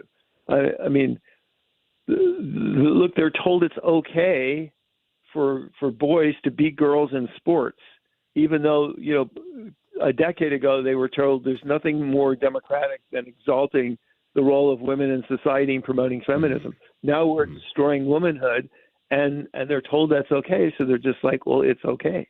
But to be honest with you, even most of the Democratic Party doesn't believe this anymore. The approval's in the single digits because the only people that believe this are they're the absolute cultists.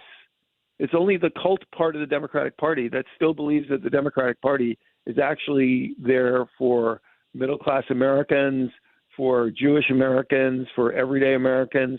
That's it. It's only the people that are living, in the commune and worshiping at the foot of the guru, and they're ready to drink the Kool-Aid as soon as they're handed a glass that believe this anymore. Wow. Part of what we find is that normally when you have a White House that's engaged in certain things, it's normally a couple of things at a time. When it's Donald Trump in his administration, he's tackling several things, a dozen things at a time. And some of these things have really heavy weight to it. And going back to the international side, we keep hearing China and how they're upset with the tariffs and they feel like we broke our agreement with them. Where does this China thing lead to next? What do you think is going to happen there? Well, in part of it's the natural impulsiveness of Donald Trump of wanting to do everything at once. In part, it is his. I only have one term. I've got so many things to fix. I got to get started. But honestly, a lot of it because is like none of these guys have good cards to play. He's like playing poker with a bunch of guys who who all have their face cards up, and none of them match. The Russians have a weekend, the Iranians have a weekend, and the Chinese have pretty much a weekend. So the reason why he's hammering all these guys at once is because you know what? There isn't a heck of a lot they can do to hammer back.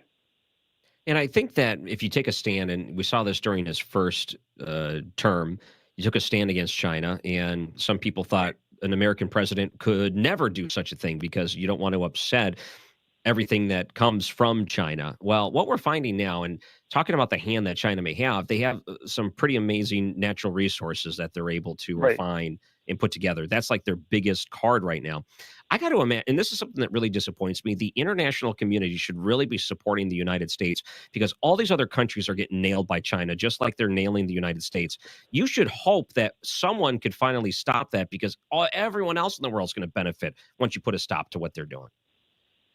That's exactly right. And the reality is we have this kind of global do loop where people just regurgitate the nonsense we speak here about Trump derangement syndrome, and they mimic the same thing. Having kind of a 90% rate in a conservative country in Europe that says they would vote for Kamala Harris just goes to show you the kind of no, it's true, right? In a deeply conservative country, the polling was 90% of the people said we're going to vote for Kamala Harris just because all they were consuming was this nonsense, negative media inside the United States.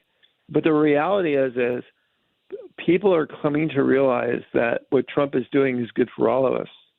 And, sometimes they don't acknowledge that in public because nobody likes to say, oh, gee, I was stupid. I bought the Ponzi scheme. But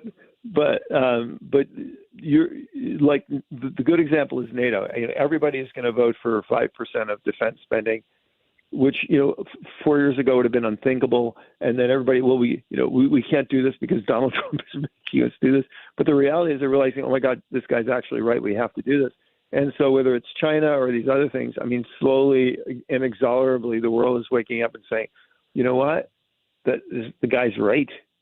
We got to go with this guy.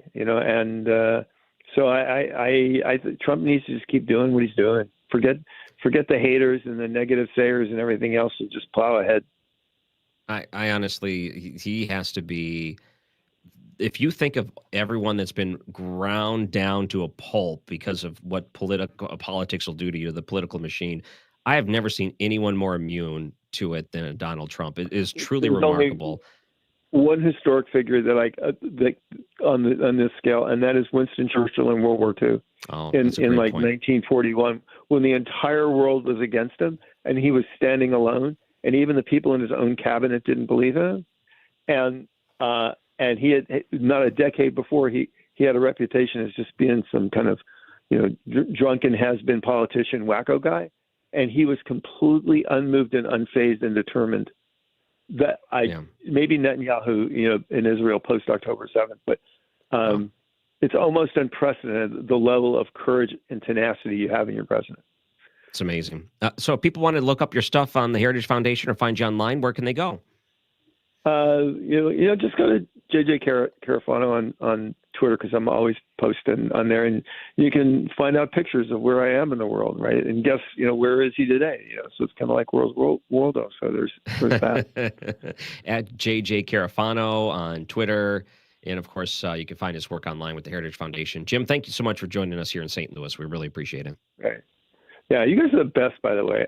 I love St. Louis. I don't love any person in St. Louis that's trying to run St. Louis, but the people of St. Louis and the city, it's one of the best places in the world. Ain't that true? Bud. Yeah.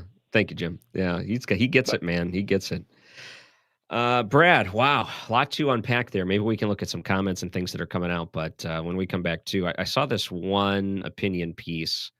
Ukraine's drone triumph opens window to the future of war. So we talked about this Terminator style a little bit yesterday with AI, but is this just really what we should expect in the future? Maybe we discuss that coming up too. Man. I'm Ryan Recker, filling in for Andy Fry. Big thanks to Jim Carafano, who joined us there on the Heritage Foundation at JJ Carafano. Of course, you can look him up there too. You're listening to 97.1 FM Talk.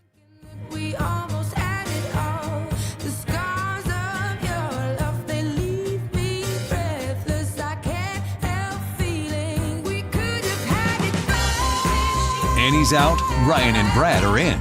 This is the Manny Fry Show. Follow Annie on X at Annie Fry Show.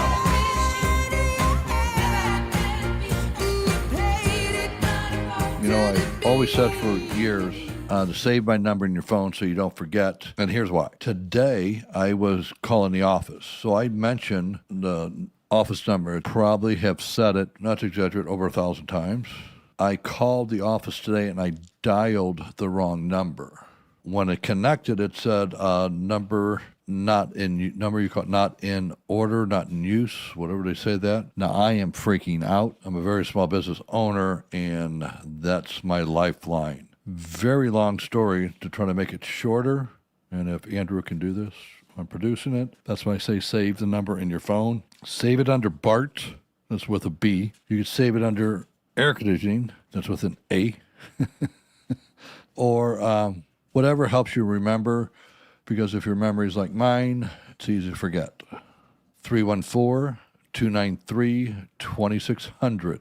That's Bart with a B. Do you have $10,000 or more in credit card debt? Are you barely getting by making minimum payments? With credit card debt reaching all-time highs, National Debt Relief is letting everyone know about great debt relief options now available to help people with overwhelming credit card debt. These options may reduce a large portion of your credit card debt. Get a free debt relief consultation when you call 800-586-4040. 800-586-4040. 800-586-4040. You're listening to The Annie Fry Show, live from the Air Comfort Service Heating, Cooling, and Insulation Studio. Save now with Carrier Cool Cash rebates up to $1,700 on a new AC or HVAC system. For details and a free estimate, visit aircomfortservice.com. For details and a list of all station contest rules, visit www.971talk.com/rules. You're listening to The Annie Fry Show. The Annie Fry Show is streaming online. Watch us live on YouTube and subscribe.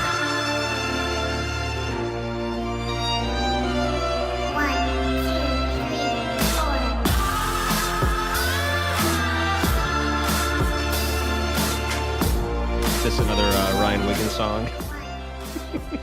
Oh, no. Oh, no. This is AJR. I don't know who that is. I don't know who that is either, but I know the song. Oh, okay. Welcome back. And I went online to see where that YouTube poll is, and I got to tell you, I'm very disappointed that it won't allow me to change my vote. I thought that you can go to YouTube, and then some of the people that were voting just to try to throw off the results would actually be able to change it in the end. I don't think you can. So we were just sunk before we even announced the YouTube poll today. Before the show, I thought, okay, let's just do an experiment. And I messaged you, Brad, and I said, how about we put up a poll question where we could, reasonably get 100% answer on one thing. And nope. Someone already had to ruin it before we even started. Nope. Well, it's close, but not there. I was thinking about that after you suggested that, and I'm like, oh, we're probably not going to get a 100% here, because I do know that we do have members of our chat who are left-leaning.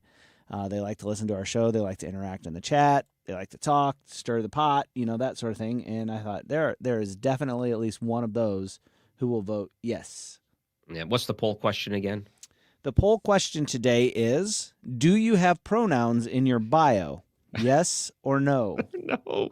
And I thought, the answer will be no, overwhelmingly. And it is, but it's not 100% unanimous, which is unfortunate. Nope. Can we just block the people that say yes? And so we get that up to 100%. I can't actually look and see. The poll is anonymous, so I can't actually look and see who voted yes. I can make educated guesses, but that would just be an assumption, and it may be incorrect, and I wouldn't want to unfairly remove somebody from our chat. Yeah, okay, fine. I get it, but still. Oh, Vicky selling out Russell. He accidentally hit yes and said it was not intentional. How dare you, Russell? Come on, buddy. You ruined it for us. All right, we got one more day tomorrow. I guess we can do a real poll question tomorrow, or do another one we can try to get 100% on. But I don't think it's possible, humanly possible. We can do it for every day of a year, and we might be able to reach it one time if we're lucky. Yeah. On a holiday when no one's on. Yeah, with just people. One vote. One vote. We start and end the poll in a matter of 2 minutes. As soon as we get that one vote, end it immediately. So I wanted to go to this one story from Axios. Ukraine's drone triumph opens window to the future of war. And it said, you don't have the cards, President Trump dismissively told Ukrainian President Volodymyr Zelensky during the Oval Office blowup in February. 3 months later, Zelensky played a hand no one saw coming. That's how they start the article. So essentially, when we look at the way that they executed this, which is we're going to bring in our drones and we're going to handle this in a way where it's going to be a military strike, it's going to be precision, and we're going to take out a lot of these different bombers that are going to be used against us. So, okay, this is good. And it was very effective. To me, it says that they're capable of doing this again. So knowing what could happen next with Russia, I think they should be a little bit worried that inside of their own borders that they can continue to strike these military bases.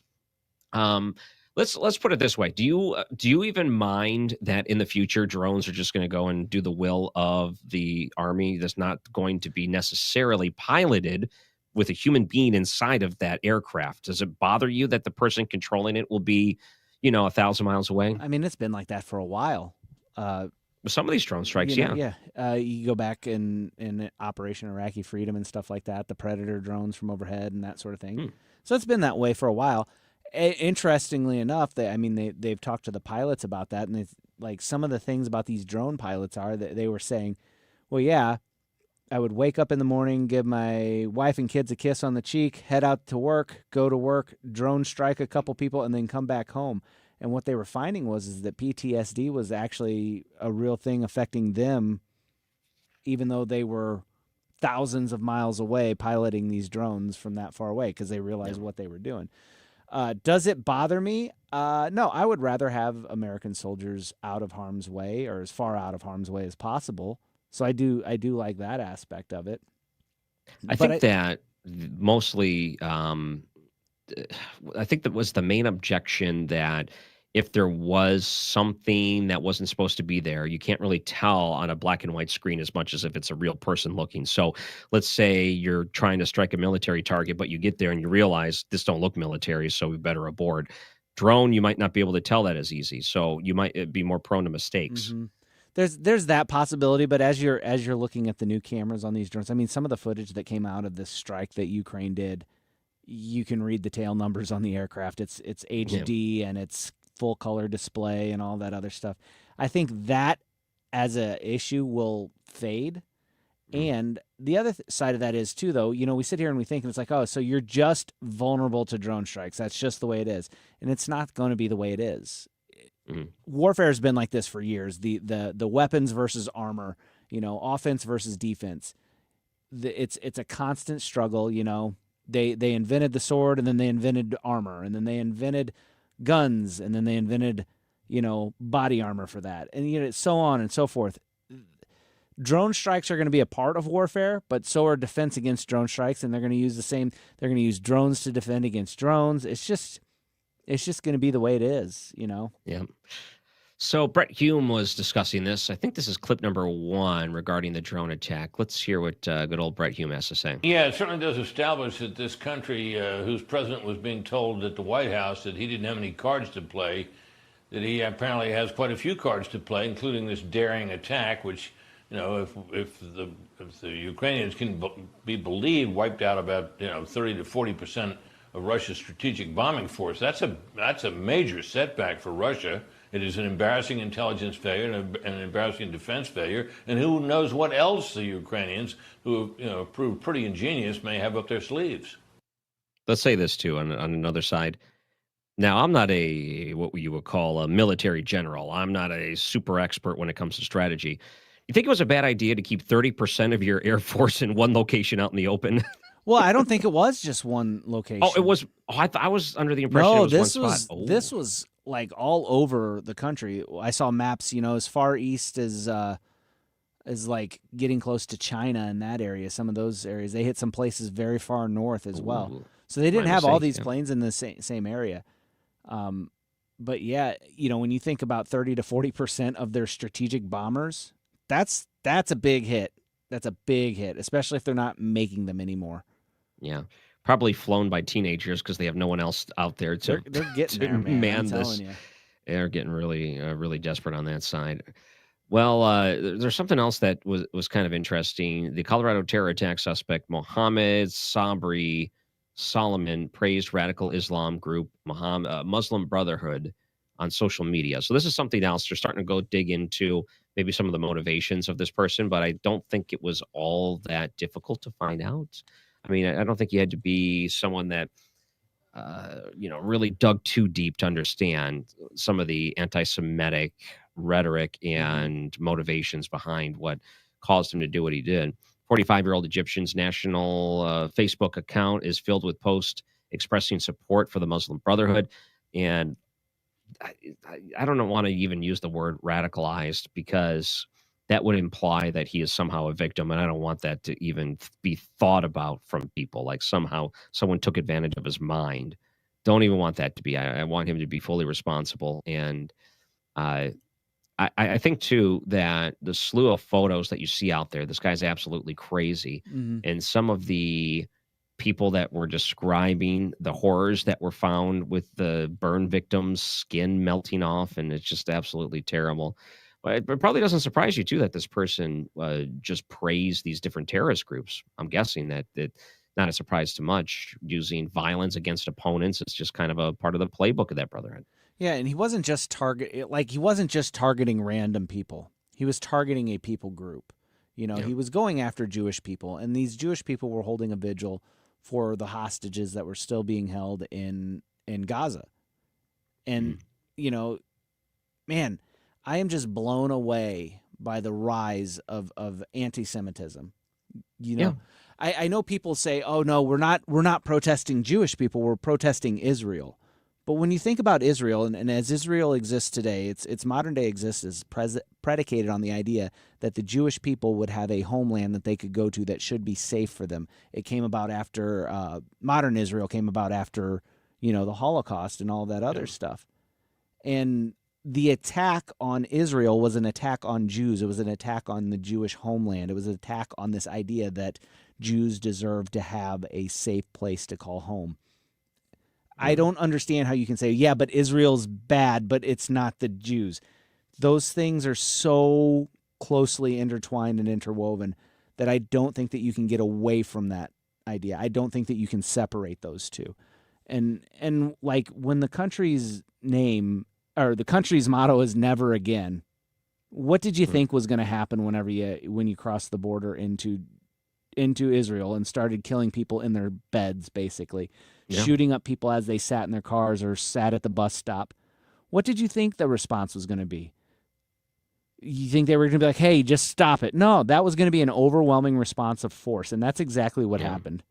So I am just blown away by the rise of anti-Semitism and how people are so quick to blame the Jewish people for anything. And it's not the Jewish people that did this. Can we play, this is clip number 3. This is Shermichael Singleton, and he goes back looking at the past election and some of the problematic things that were endorsed there. Can we do that? I'm talking explicitly about college campus protests. You can trace it to about 18 months ago, the increase. That's what I'm saying. And Democrats had every opportunity to address this. They did not. Even Kamala, the former vice president, when she was running, had an opportunity to be direct on this issue. She meandered all over the place. There are 2 counties in Pennsylvania that typically voted Democrat, pretty heavy Jewish counties, that voted for Trump as a result of Democrats' inability to come to their defense on this issue. Okay. Let me just kind of point out 2 things here. I think all Kamala Harris ever did in defense was, hey, look, my husband's Jewish. Like that was the only thing she ever basically did to endorse some of the problems, or not necessarily endorse, but, endorse that she's against the problems. Like, hey, this could affect my husband. And it did. I mean, they came to the house. Let's look at this too. There's so many weird things going back and looking at this past election and just the denial of anti-Semitism from Democrats. Do you think part of it had to do with Michigan and the large Muslim population, and they were afraid of losing that state, so they wanted to toe the line regarding some of these extremists that hate Jews? Man, I remember during the election, that was one of the speculations. It's like, why didn't they choose Josh Shapiro as the VP candidate? and a lot of people said it was because he was Jewish, and that might cost them the vote in Michigan. Ryan, I'm not in Michigan. I know you are. I'm aware of the stories about it, but I couldn't confirm that. I mean, is there that big of a Muslim population, and is that Muslim population of the type that would not vote for a Jewish person? Well, it depends because, I mean, you have leaders here, Rashida Tlaib being one of them, also not really quick or at all trying to condone or condemn, rather, the hatred towards Jews. And I think when you go to these different rallies that were going on during the election inside of this area, you find that very quickly it turned into wipe Israel off the map talk. And that's what they were yelling, screaming, and getting all worked up about. That was very common. You have super large populations here that are, they're from the rivers to the sea type of people. Okay. These are large populations and voting populations that are represented in places like Dearborn is the one that you hear about a lot on the national scale, that when it comes to the highest concentration in the United States and even in the world. So that does dictate some of the politics in the region. Here's what I find, at least from an individual. I can't say that I have seen any of it directly, but then again, I'm not going to those events where they happen That's either. true. I just preemptively, not a chance. See you later. Like Yeah. it ain't worth getting myself mixed up in any of this, even for the sake of being an observer to see what happens. I don't want to find out what happens to someone like me there. Don't even want to bother. So it's not that because I haven't seen it, it doesn't exist. It absolutely does, because there's a lot of videos that get circulated here as soon as it does happen. Yeah. And part of that we see, and I know we got to go to a break here. Are we running a little bit late? That's okay. We're We got all one right. more. Can we do one more clip? Yeah. This is clip number 3. In Pennsylvania, Senator John Fetterman, who I don't know where he sits politically, if he's gone more left back after the election, but he was kind of looked at as turning more centrist, and that was like a win for a lot of Republicans. And it's so funny because when you get someone that's super, I guess, liberal that turns further center, they're looked at as Republican in that sense. So let's play some comments from Senator Fetterman.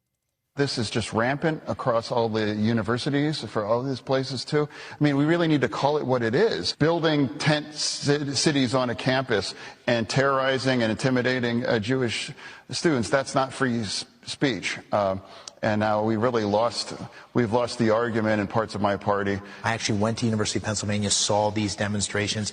And this wasn't free speech. This was intimidation, in some cases physical violence. Yeah. So it's Senator Fetterman, Senator McCormick, both from Pennsylvania, noting some of the anti-Semitism that they found on college campuses. And, I think that some people have found ways to condemn this when they're Democrats, but they do it in a way that's very gentle, not to offend the ones that are the offenders. And they do it in a way where it doesn't really offer any it doesn't really offer any comfort to those that have been victims of some of these bad things that have happened. I think that you can't just go out there and say, I believe in free speech and this is no way to act. You have to condemn those that are going out there and harassing Jews on college campuses. Yeah, for sure. You have to go a step further, and you have to say that not only is this not tolerated, but we are going to punish those that are out there harassing people. But that's not what a lot of these college campuses did, nor did the politicians that were in these districts. They more or less say, no one deserves this, as in to try to make these like, oh, they're victimized too, so you should understand. Like they try to make it sound like we're not going to come down on you as a group or individual because we understand the plight that you've been through too. So we need to talk generally about a topic like this, which is just nonsense. Yeah, it's that's nonsense, and I don't like. I really hate the idea that there were Jewish students who were not allowed to go to class. They have every right to be on that campus as much as other people, and these people violated those Jewish students' civil rights. They blocked them from going to class, or they stopped them from going through certain areas of the campus. That's not right. That's not free speech either. That is harassment and bullying. Absolutely. All right, when we come back, you sent this article, Brad. Did we jump the gun on legalizing marijuana?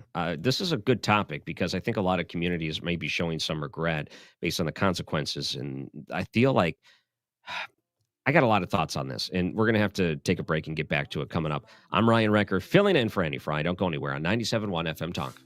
Was looking forward to being important, but yet. This is The Annie Fry Show. The Annie Fry Show is streaming online. Watch us live on YouTube and subscribe.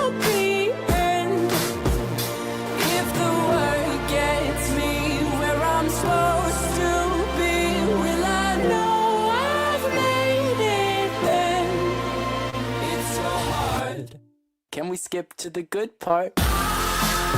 You heard me talking about Michael's Flooring Outlet as the go-to place for flooring here in St. Louis.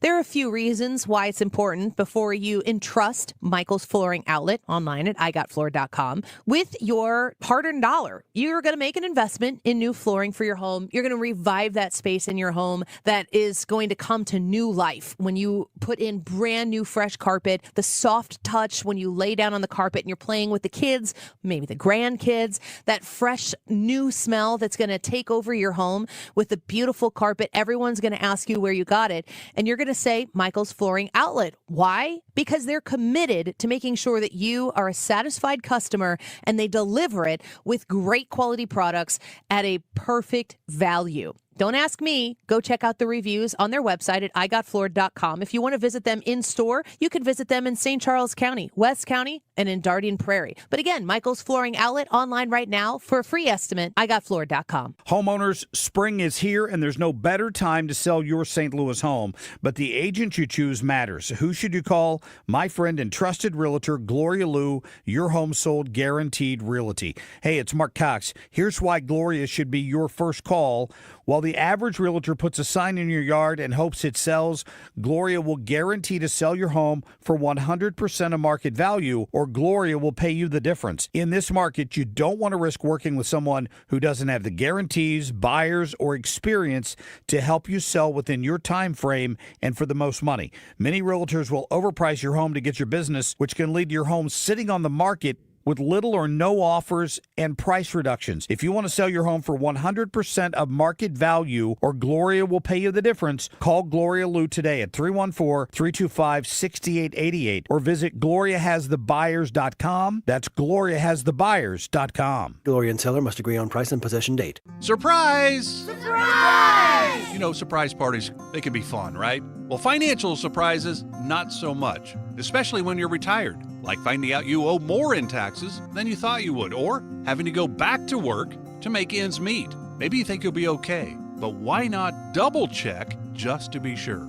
Call Marvin Mitchell at Compass Retirement Solutions and schedule a retirement double check. Marvin and his team have been helping families plan for retirement for more than 15 years. Call 314-373-1598 to schedule your retirement double check with Marvin Mitchell at Compass Retirement Solutions. That's 314-373-1598. Don't let a financial surprise derail your retirement dreams. Give Marvin and the team a call, 314-373-1598. Firm offers insurance services, investments, and services offered through Compass Retirement Group, a registered investment advisory in Missouri and in Illinois. The Diamond Shop, 20% off all watches, even Movado, 40% off all men's in-stock jewelry, plus 40% off all pearl jewelry and in-stock wedding bands. Continues until June 28th. 10% VIP, extra 10% off purchase. Not valid for watches through the month of June. All right, today's YouTube live chat poll.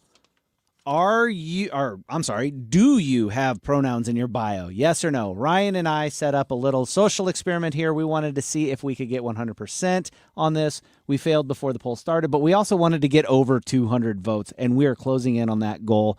So jump on Annie's YouTube page, vote in the poll. Do you have pronouns in your bio? Yes or no? Leave us a comment telling us why you voted the way you voted. We might start and read it on air. The time is 1:47. This time check is sponsored by Jerry Kelly Heating and Air Conditioning. It's time for a $98 AC tune-up. 97.1 FM Talk is proudly supporting the Guns N' Hoses Queen of Hearts raffle, benefiting the St. Louis Backstoppers. Learn more at stlgunsandhoses.com and listen to the Mark Cox Morning Show Fridays at 8:20 for winner announcements.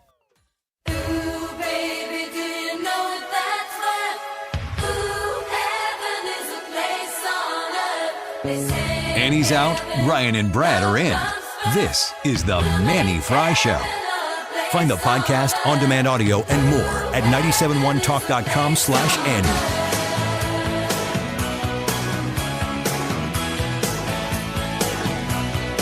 And welcome back. I'm Ryan Recker, filling in.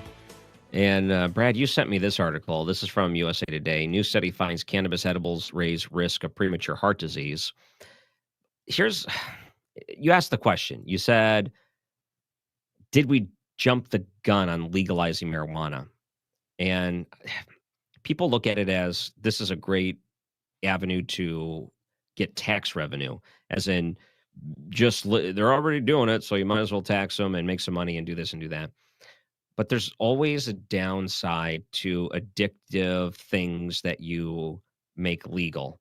And yes, marijuana can be addictive. Absolutely. It can. I remember when I was younger in college and some of these other things, they would get so upset. It's not addictive. There's no addiction when it comes to marijuana. That is absolutely not true. And what you're finding in the places that legalize it is that there's been a high saturation of people selling it. So businesses have a hard time making money because they got to keep dropping prices, which I guess is good for the consumer in that sense. But it means they're not raising the revenue that they thought they would raise. It also brings a whole lot of other issues.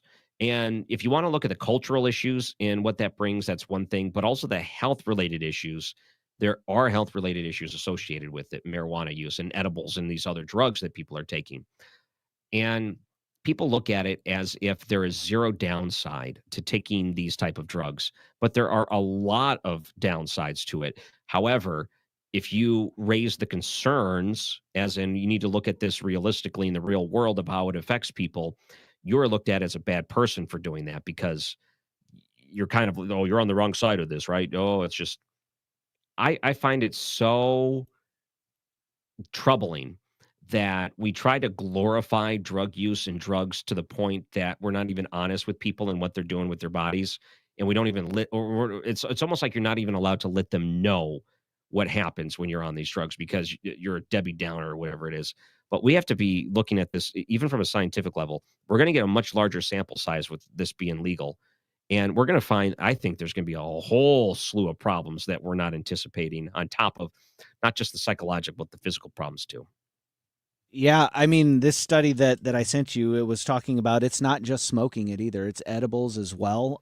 It said that researchers were surprised to find that the vascular function of those who chronically use THC laced edibles was over 50% reduced. Wow! So, I remember when the move to legalize marijuana, whenever that movement started. The talking point was this is better for you than cigarettes. It's all natural, blah, blah, blah. There was all of that. Vaping. And people bought into it. Okay, we'll give it a shot. Well, what we're finding with this stuff is maybe it isn't. That's not great news. Like if you thought you were getting a healthy alternative or you thought you were getting something that was safer, what you're finding out is you're not. Now, I don't necessarily want to take that ability away from you to choose whether or not you do that because, this isn't saying that it's worse than cigarettes. But you're getting similar results, and cigarettes and tobacco products are still legal in the United States.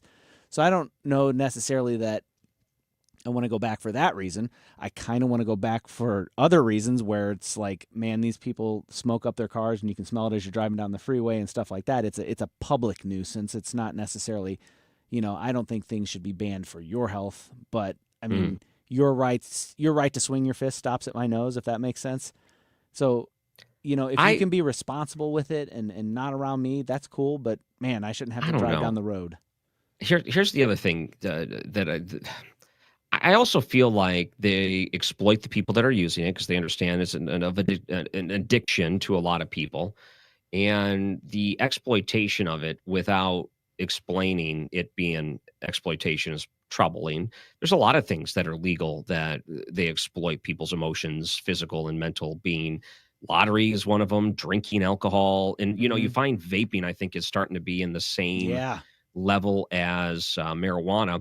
And I'll tell you this, it's a very simple thing. And, I don't have to be Robert F. Kennedy Jr. to point this out, but I don't think your lungs were meant for you to smoke anything.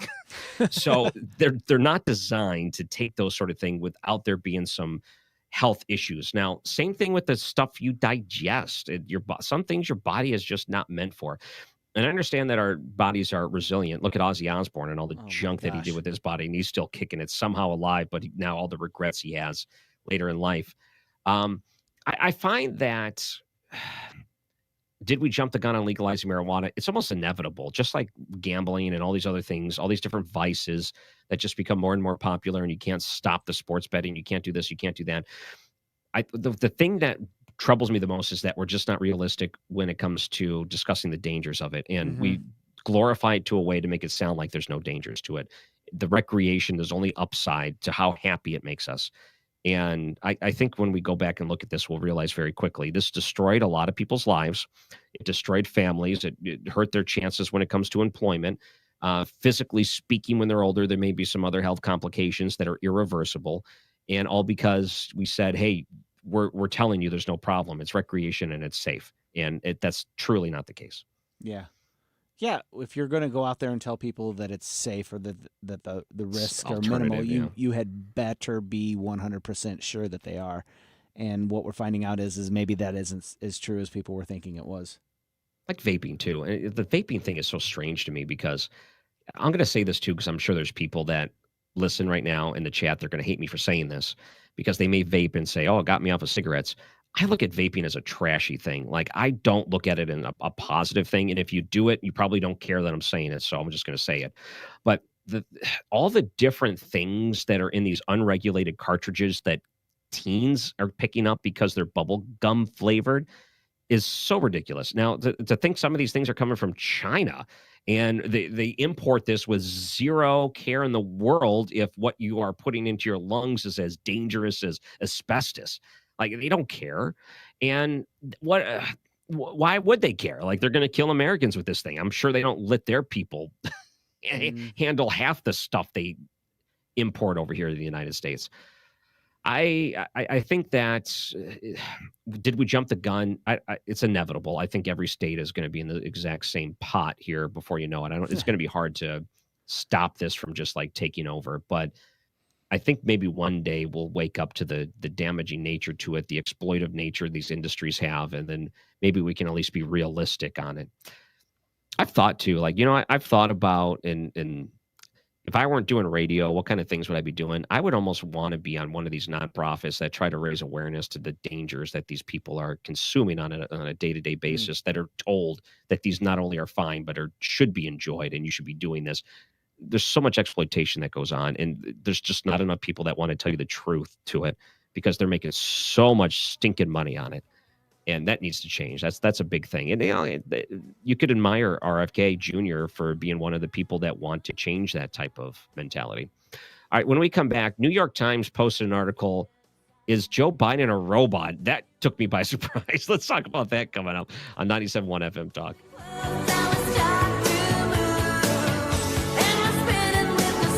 You already know about the Retirement Advisory Group. Maybe you've been to one of our events, but I don't need to tell you about a specific date at a specific place for you to be able to contact and partner up with Thomas Helbig, with Bob and Tammy Kershaw of the Retirement Advisory Group. You can do that right now when you call 314-993-9494. You want to protect your retirement. You need the right people to usher you out of your working years into your beautiful, exciting retirement years. That's when you call Retirement Advisory Group. Again, 314-993-9494, or you can go online to retirementkey.com. Come in and get a free retirement review. They'll even give you a free copy of their latest edition book, Your Key to a Worry-Free Retirement, so that you can be incredibly knowledgeable and informed about the things that the Retirement Advisory Group can help you do, and making sure you know what to expect in retirement. 314-993-9494. Give Retirement Advisory Group a call. Online at retirementkey.com. Why do the national tax resolution firms need the tiny fine print at the bottom of all their TV ads? Hi, this is Lance Drury with the Lance Drury Law Firm. You don't hear fast-talking disclaimers in our ads because the claims we make are 100% transparent. The Lance Drury Law Firm primarily focuses on one thing, IRS problems, and we're regulated by the Bar Association, and we have a AAA rating with the Better Business Bureau. IRS issues are serious legal issues. The Lance Drury Law Firm has helped thousands of clients navigate the best resolution plans, and we tell you up front exactly how much it'll cost. Tax resolution law is all we do. So before you send money to some out-of-town, high-pressure salesperson, give us a call at the Lance Drury Law Firm, located right here in St. Louis. Call today to schedule your free consultation with me, 314-260-6120. 888-578-8220 or visit Lance, DRURYlaw.com. The choice of a lawyer is an important decision and should not be based solely upon advertisements. We all hear the radio ads about the IRS. They tell you to be afraid, to be scared, and they try to frighten you into calling. I'm not here to do that. Tax Relief Advocates is different. TRA is here to tell you that if you owe money to the IRS, whether it's $5,000, $50,000, or $500,000, we have a solution. It doesn't matter if you're sitting in your car, at work, or with your kids. No matter where you are, call now. 800-575-6986. Don't lose hope. TRA can eliminate or reduce what you owe to the IRS. Generous programs are now available that can give you a fresh start. Our passion is taxes and helping individuals fix their IRS problems. We have over 1,000 5-star reviews on Google and an A+ with the Better Business Bureau. You don't need to be afraid of the IRS any longer. End your tax nightmare today by visiting us online at TRA.com or call 800-575-6986. That's 800-575-6986. Tax Relief Advocates. Real solutions for real people. KFTK FM Florissant from the Kaufman Townsley St. Louis's Injury Lawyers Studio. Call 314-500-5000. That's 314-500-5000. All on the free Odyssey app. Justice will be served. Lisa Brady, Fox News. The Homeland Security Chief posting that a short time ago while confirming that family members of Boulder attack suspect Mohammed Solomon are in ICE custody and that it's under investigation whether they knew about the attack or provided support. Sources telling Fox earlier that the suspect's wife and 5 children were in federal custody.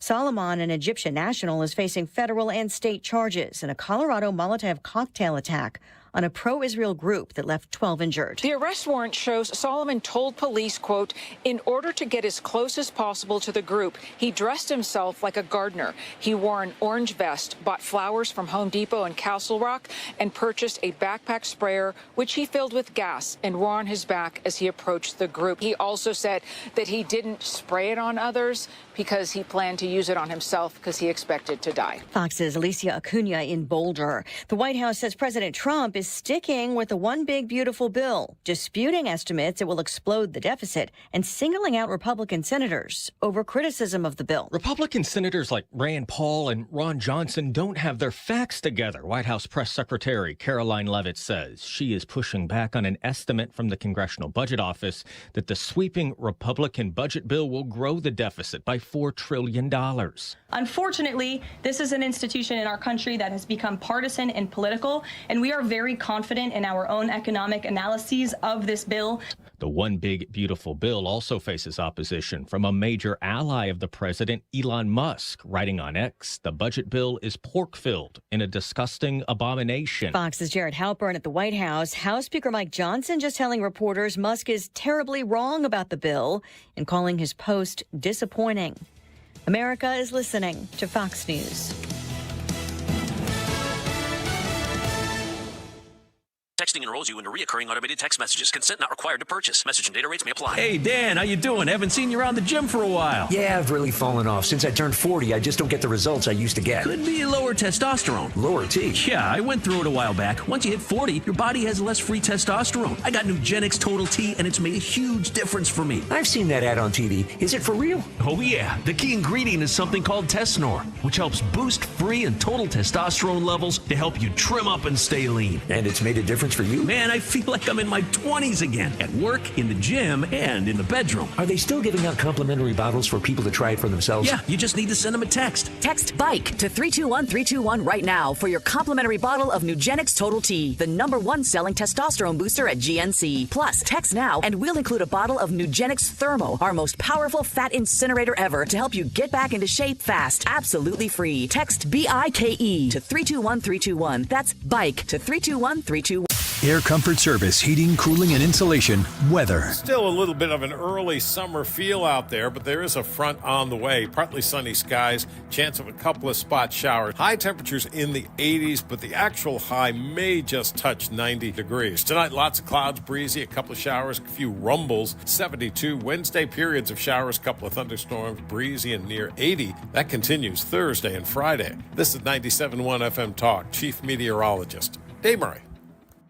Savings at Ruler Foods, as simple as 1, 2, 3. First off, let's talk about the savings that you can enjoy shopping at Ruler Foods on Michelina's dinners, Van Camp's pork and beans, or Kroger mustard, just $1 each. 2, you can save on Kroger steak sauce, burger sauce, or wing sauce, just $2. And 3, you can cool off with Kroger ice cream bars or top it off with Ready Whip, just $3. That's right. Savings made simple at Ruler Foods. Don't pay more. Shop smart and save big. You can fill your grocery cart up in the store for less. You can buy the name brands that you love or the Kroger brands at Ruler Foods prices when you shop in store or when you shop online. Did you know if you go to rulerfoods.com that you can have a delivery scheduled? So you can have those Ruler Food savings that you loved conveniently shipped directly to your door. With Instacart delivery from Ruler Foods, you can skip the grocery store and get everything delivered right to you and fast. Ruler Foods and Instacart delivery, that's a smart summer. Save at Ruler Foods, rulerfoods.com. Cash for Clunkers is back. Overhead Door Company of St. Louis is paying cash for your clunkers now. They'll haul away your old garage door and give you instant credit towards a new insulated door. $200 for the first garage door and $100 for each additional door. Cash in your old entry door too. It's Cash for Clunkers now at Overhead Door Company of St. Louis. Convenient, free, in-home estimates. Schedule online at overheaddoorstlouis.com or call 314-781-5200. When my wife and I got married after both graduating law school, we didn't have 2 nickels to rub together. Ultima had to give me her gas card just to drive home. We never could have imagined that one day we would have the largest injury firm in the world and $25 billion in money collected and counting. As good Catholics, we had 4 children fast. They all work in the firm today. Our family protecting yours. I'm John Morgan of Morgan & Morgan. But our greatest gift was years away, grandchildren. Today we have 6 and counting. It's the greatest joy that we have ever experienced. I think about them all day long. Our family promises to protect your family should you need us. Call us. It's easy. Visit forthepeople.com and make sure you hug your grandchildren. God's final gift to us. Morgan & Morgan, for the people. Injured? Dial Pound Law or visit forthepeople.com for an office near you. Protect your liver and give it the support that it deserves by making Active Liver from New Nordic part of your daily wellness routine. Find Active Liver in stores at your local CVS, Meijer Grocery, or online at Amazon or NewNordicUSA.com. That is exactly what I needed to hear. Thank God someone here knows what they're talking about. That's us. That's right. Gotta love this American ride. All right, you need to take the time and get the full picture.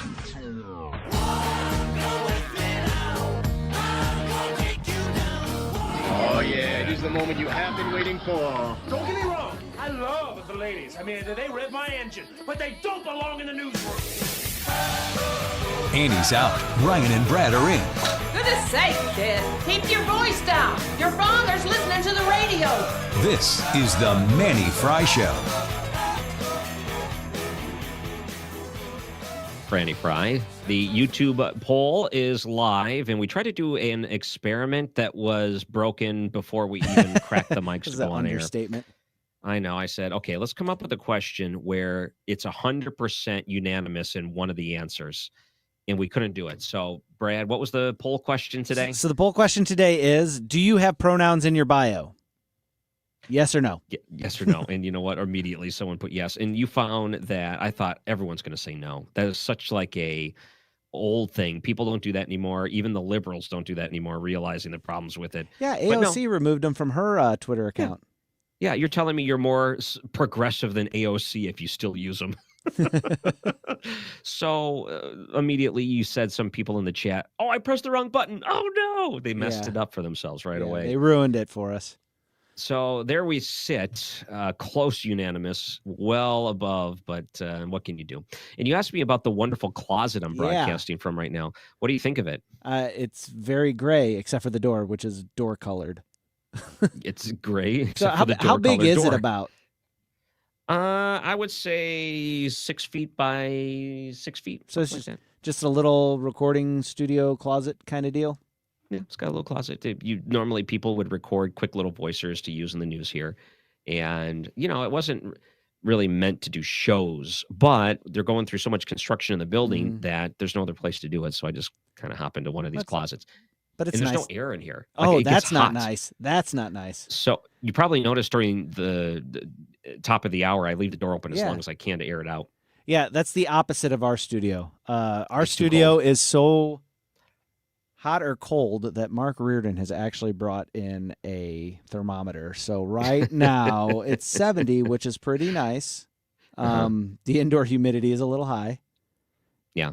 But so you know what's funny? That little thermometer, that's one of those things you're like, okay, what do I do? Or how do I act like an 80-year-old? Okay, I'm going to bring a thermometer to work to show how cold it gets in there. I'm going to tell him you said that. It's cold all the time. It's like, old people always complaining about how cold it is all the time. But I'm sure it's cold. I'm not saying it's not. Man, I'm just that reminds me, like growing up, we would go over to my grandparents' house at Christmas, and they would have a ton of people. And they Sorry, would Mark. they had a big basement, and so everybody would go down in the basement. Well, the basement naturally was cool. It was a cinder block basement and that sort of thing. But upstairs, my grandparents would set the heat at like 78, 70, So I remember sitting in the hallway, playing with the new toys that I opened at Christmas, watching my parents and some of the younger parents come up and look at that thermometer and turn it down. And I kid you not, 10, 15 minutes later, one of the older people there would come up and they would like hobble up to it and squint at it and then turn that heat right back up. It was like I watched it as a kid, the constant battle. Touch the thermostat. Look at all these different comments we're getting too. We're getting so many great comments on the YouTube feed. I'll tell you what, Annie Fry, you guys started this YouTube feed some years ago, and it continues to grow. I'm really proud of what you've built digitally. You guys have done a great job. Yeah, we're over 12,000 subscribers, which is really cool. Awesome. You're doing fantastic. There's a story in the New York Times. It says Trump amplifies another outlandish conspiracy theory. Biden is a robotic clone. What a great headline. So, okay, before we go into the article, I'm wondering, do you know much about this story about the robot Biden? Does this go back to the time when he was on Air Force One and his chin looked all weird? Well, there's a lot of questions about. Well, the conspiracy is about replacement Biden, which is they look at his ears. They look how different he looked just a couple of years before he ran. There's some weird things. Yeah, they check out. They're like, there's no way things grow like that naturally. So let me just read the first couple what of. Was it 7 foot tall Biden that one time when he came out and he looked like he was towering over Jill? Yeah. There's weird things like that. Okay, so I'm not really divulging into it all that much, but I kind of let's read this and see what their point is of all of this. This is by a reporter, Zolan Kano-Youngs. President Trump shared an outlandish conspiracy theory on social media on Saturday night, saying former President Joseph R. Biden had been, quote, executed in 2020, end quote, and replaced by a robotic clone, the latest example of the president amplifying dark, false material to his millions of followers. So this is 2020. Mr. Trump reposted the fringe rant that another user had made on the president's social media platform, Truth Social. Just after 10 p.m. on Saturday, the White House did not respond to requests for comment on the post about Mr. Biden, who Mr. Trump has targeted for criticism almost daily since the start of his second term. So 2020, okay, we had an election in 2020, right? It was very politically divided. Joe Biden becomes president of the United States, runs again, drops out. Democratic Party loses. Weird things are happening during Joe Biden during this time. Let me just say this. Now, I don't know. I guess I don't know 100% about the motivations of Donald Trump and why he was responding to this. And I don't know the validity of most of it. But is it possible? Let's just say this. Is it possible he's referring to the auto pen and then him not running things, basically him being an absent person through all of this process? He essentially was gone since 2020. Is that possible? This is how I think Donald Trump reacts. I think Donald Trump will see something outrageous, outlandish, and he will use that to draw attention to something that is less outlandish, but not getting the attention it should. And you saying, do you think he was referring to the auto pen specifically? No. Do I think he was using this as a way to point to the auto pen as that was what was actually president and that parallel there? I could absolutely see him doing something like that. Yeah. Says Mr. Trump's repost of the robot conspiracy theory came a day after Mr. Biden told reporters that he was feeling good after beginning treatment for an aggressive form of prostate cancer. Mr. Trump has suggested that Mr. Biden's diagnosis last month was not new and has been concealed from the public. I mean, who doesn't believe that? Like, who thinks that this is just something that crept up on someone that was getting regular physicals, and who also would look at all the time spent away from the White House during his presidency and realizing that Right. he wasn't well and there were a lot of other issues going on, more than just mental, but maybe perhaps he was getting other medical treatments. Who actually believes that this just crept up at his age with zero sign up until right now? Like, no one believes that. No serious person believes that. No, except for the New York Times, Zolan Kano Youngs, who wants to clump that into a conspiracy theory. So let's look at a couple of clips here. Does it, for a little bit there, I think people made it sound like it was in poor taste to criticize Joe Biden based on the diagnosis. They said, okay, he's no longer president, and now he's got this prostate cancer, so you can leave him alone. So he's immune from criticism, even though we're starting to find all these things out. So it's like, okay, we hid this and didn't conceal it. We purposely had this giant conspiracy to hide it from the American people. So when it does come to light, now we're not allowed to talk about it. Yeah, right. Yeah. We gaslit you. We told you guys were liars and conspiracy theories. He's the sharpest he's ever been. Oh, how convenient now that you've got this medical excuse that you can point at, like, oh, just give the man some respect. No.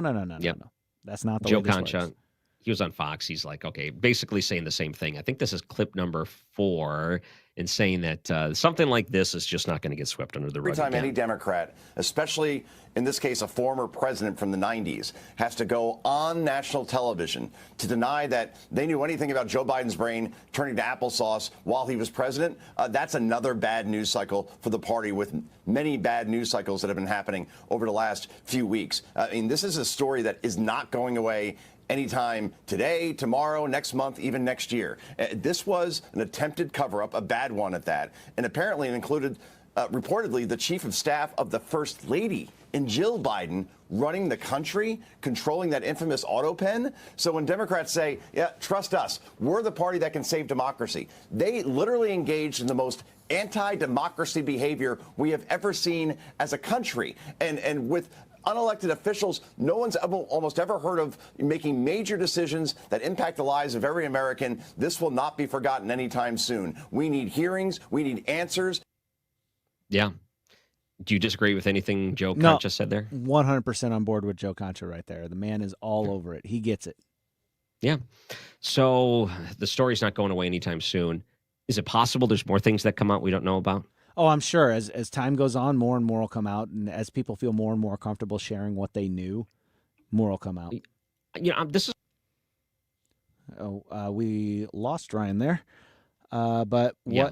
Oh, there he is. Sorry. It feels like I knew this. I knew that the cognitive decline was there. You can see it with your own eyes. We came to those conclusions, all these things. And it's finally being confirmed years later. I'm trying to think, is there anything that I didn't pick up on? Because this was, to me, just so obvious from just paying attention. If there's other things that are going on, and I know the auto pen is something we haven't figured out, but that could be another whole other scandal. But is there more Hunter Biden stuff? Is there more Ashley Biden stuff? We haven't talked about Ashley Biden and some of the weird things she wrote in her diary about her daddy. That's super weird stuff. That isn't even getting touched anymore. Could there be more stuff like that out there? Oh, absolutely. I mean, at some point you're going to figure out what... Like, I know the picture that was painted of Joe Biden was he was a well-meaning family man. He cared and deeply loved his kids. But you watch how his kids behaved and how his kids respond. You can tell a lot about a parent's parenting style by what their kids get involved in and what their kids do and how they turn out. And what I saw was a man who had favorites on his sons. He loved Bo more than he loved Hunter. I think that played a big role into Hunter's spiral. I think that Joe Biden has a problem with appropriateness around young children. Mm-hmm. And as you get older, now I'm not calling him any names. I'm just saying this man does not know what is appropriate and what is inappropriate whenever you're, interacting with a young child. Watching him with that video montage of him smelling the hair of these little girls and stuff like that, that's weird. That's weird. I don't know if he was doing anything other than he was just enamored by, it's a little kid and he likes little kids as, innocently as possible. But that behavior isn't normal. And then when you get older and become more disinhibited, you start to do more weird things. I would not be shocked if the Ashley Biden stuff was true, but I think that that man has major issues. I think he's mean. I think he's got a really bad mean streak in him. I think you saw that in the 2020 campaign. Not necessarily like mean in any other way other than just a mean-spirited person. I think that there's a deep sense of arrogance in him. I just don't. He's not the good guy that everybody tried to paint him out to be during his presidency as a senator, all that other stuff. I think he was always in it for himself, and I think he was always looking for ways to enrich himself. And I think as he gets older, the toes that he stepped on in that process will start speaking out. I'm trying to remember, and I was going to try to do a search real quick. Was it Jeff Sessions? There was one person that was there for a swearing-in ceremony. Jeff Sessions. Was it where he had his family and his grandkids there, and Joe Biden comes in, he puts his arm around the little girl, and Sessions is like, get your hands off of her. Yeah, he slaps the hand away. Slaps her hand. He knew what was up. And, I think most men that are protective over the safety of their children and their grandchildren would do the same thing, I would hope.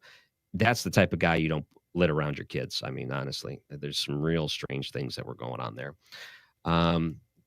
Let's look at this too. Sean Hannity calls former Biden special assistant full of crap. This is a good clip. Can we play this one? First Lady Jill Biden, Michael LaRosa.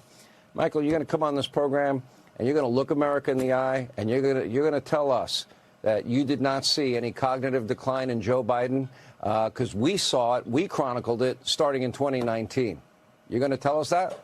Well, I am, because I've been very consistent about that, Sean, with all of your colleagues on all of the Fox News programming since I left the White House and at the end of 2022, that my 3 years Michael, let me interrupt you. In the White House. Michael. Yes. Yeah. I don't believe you. Okay. I think you're full of crap. That's right. Sean Hannity is so good there. Right to the point. I'm going to stop you right there. I don't believe you. You're full of crap. I'm going to stop you right there. I love that.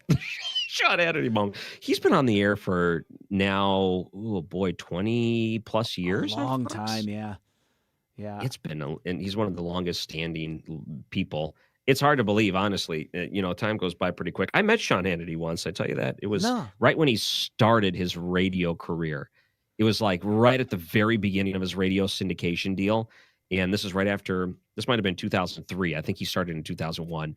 And he was doing a big book tour, and he came to the radio station. I was a part-time employee there. And they said, Mr. Hannity wants a Diet Coke. Can you go bring this to him? And he's like, don't look him in the face. Don't look him in the eye. They told me that, like, the radio station management was like, don't engage with him. Don't say anything to him. Just walk in, hand him the drink, and leave. Like, they were so concerned that we might upset Sean Hannity. And I get in there, and Sean's like, hey, how are you doing? He was like the nicest person. And they were like overly trying to protect him when they didn't have to.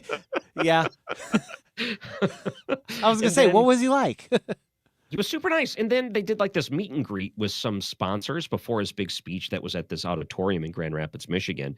And I was at the thing, and he's just, signing autographs, taking pictures or whatever. And he sees me. He's like, oh, I enjoyed our talk earlier. He said that to me. Like, I was like, oh, that's really cool. That's super nice of him. And there I was, a college student, probably dressed like a hobo because, that's how I dressed back then. I had zero awareness of what clothes I was wearing meant anything. And there I was. And he was super nice to me. And that's how I remember the only time I ever met him. And I sent the picture to my grandma, and she couldn't have been more thrilled to see me with Sean Hannity. Grandma's like, I'm so proud. She was so proud. I took a picture with Sean Hannity. That's awesome. And it was that moment I knew I wanted to get into talk radio. Well, no, not exactly, but I did really love talk radio at that time. And it was kind of a fun thing and something I didn't quite understand much in the industry, but I'm glad that I was able to, work in a radio station that had great people. And I learned a few things, and it kind of put that fire in me. That's what I wanted to do, was talk radio. All right. When we come back, Democratic Party is really trying to still analyze the numbers of what happened, as they are in disbelief of where the population is putting their votes right now. So we're going to look at some of those things, and we're going to get to our poll results coming up soon. If you're on YouTube, if you haven't voted yet, we tried the social experiment. It messed up. What can I say? It's nearly impossible to get people to vote 100% on something. We tried. So if you want to go to the YouTube poll and vote still, you can. And maybe we can get close to 100% on one of the topics. I'm Ryan Recker, filling in for Annie Fry, 97.1 FM Talk. This is the Annie Fry Show.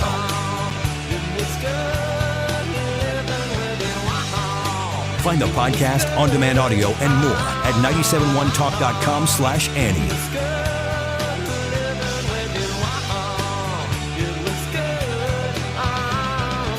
Hi, this is Tammy Kershaw with Retirement Advisory Group. Hi, I'm Bob Kershaw.